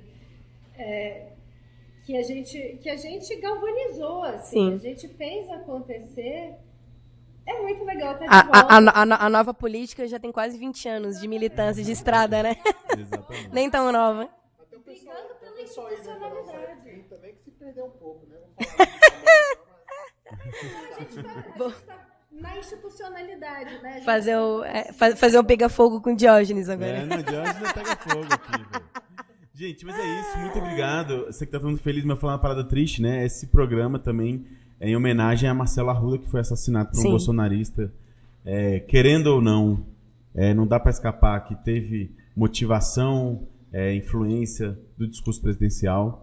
Então, assim, a gente esse final de semana a gente ficou muito triste com essa notícia, né? Que a gente não pode nem comemorar o aniversário. Eles não se conheciam, foi um negócio simplesmente por motivação política. Sim, Que eu tô chamando de terrorismo, não dá pra chamar de outra com coisa. certeza. E terrorismo com assento presidencial, né? Isso. E o que derrota o fascismo é o ódio ao fascismo. A gente não pode naturalizar. Exatamente. A gente não vai ser isentão frente ao fascismo, essa baixaria que tá aí.